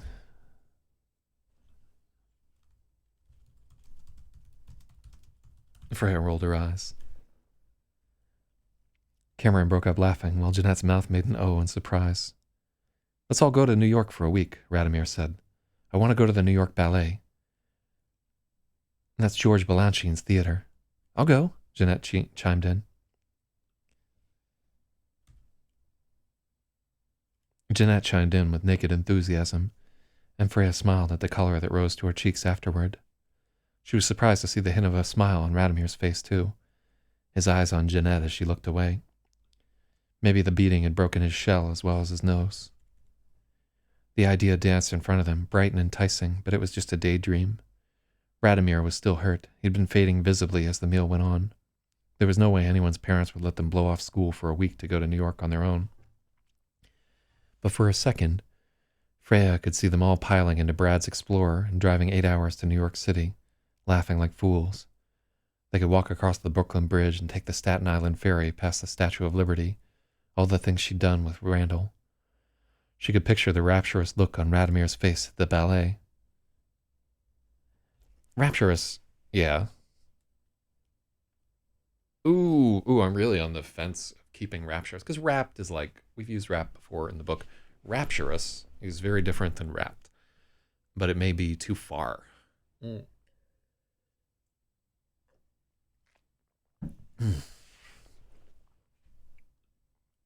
going to keep it. It's for an editor to kill. She could walk through Central Park with Dan. Central Park is a specific place. She could walk through Central Park with Dan and kiss him at Bow Bridge. She could take him to the guitar store where Randall bought her the ovation, and they could pore over the memory together. She shut her eyes for a moment, wishing it was true. Wishing she could escape. Damn. All right, how many... What do we get to right here? We got to 528. So if we did 10 more pages, we would be up at 10 pages a day. What do we got time-wise here? 8:02? I think that would be pushing it too far, but if we do 20 pages tomorrow, we will indeed catch up. Okay, so 529. Okay, so spoiler warning. The next bit of this book is all romance. There's going to be a lot of physicality going forward. So if you are still reading this, I'll give the same warning tomorrow. This is the part where it all gets into like a more adult relationship, and where there will probably be some more uncomfortable reading. But yeah, we're getting to like really kind of like the interesting part of the story. So one of the things that I want readers to keep in mind, if you're following this every day and want to help with it and so forth, up until this point in the book, I feel like our pacing is slow potentially, but okay. This is the point of the book where I'm very concerned about, one, the pacing just being wrong. 2, I'm concerned because we start to cram in a lot of stuff very quickly here. 2, I'm concerned about we're not at the end of the book, but we're building to the end of this book. This is not a trilogy, right? We don't have other volumes to sort this out and everything.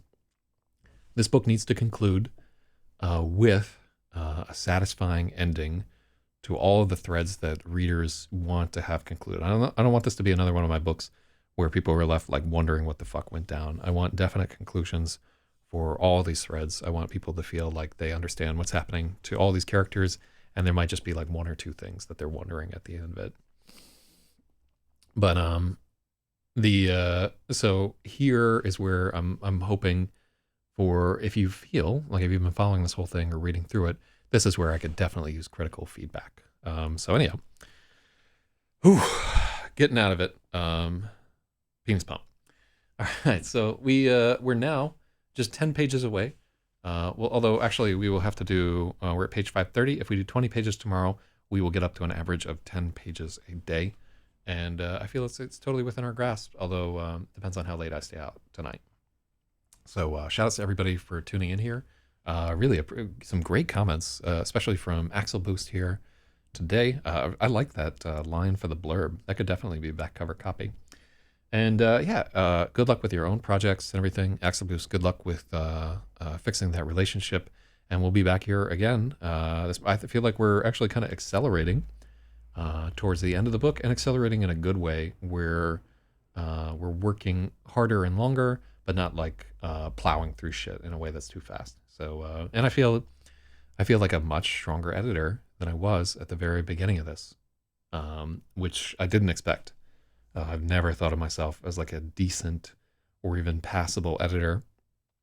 And it's probably I'm still not, but I definitely am significantly better than I was at the very beginning of this whole thing. So yeah, it's we'll calculate up how many hours, but I think we've been doing this for like 100 hours so far.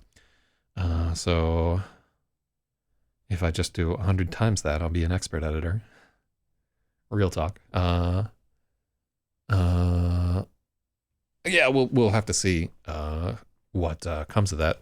But also, I have to remember today to submit my stories to the Writers of the Future contest. God, old fucking L. Ron Hubbard there.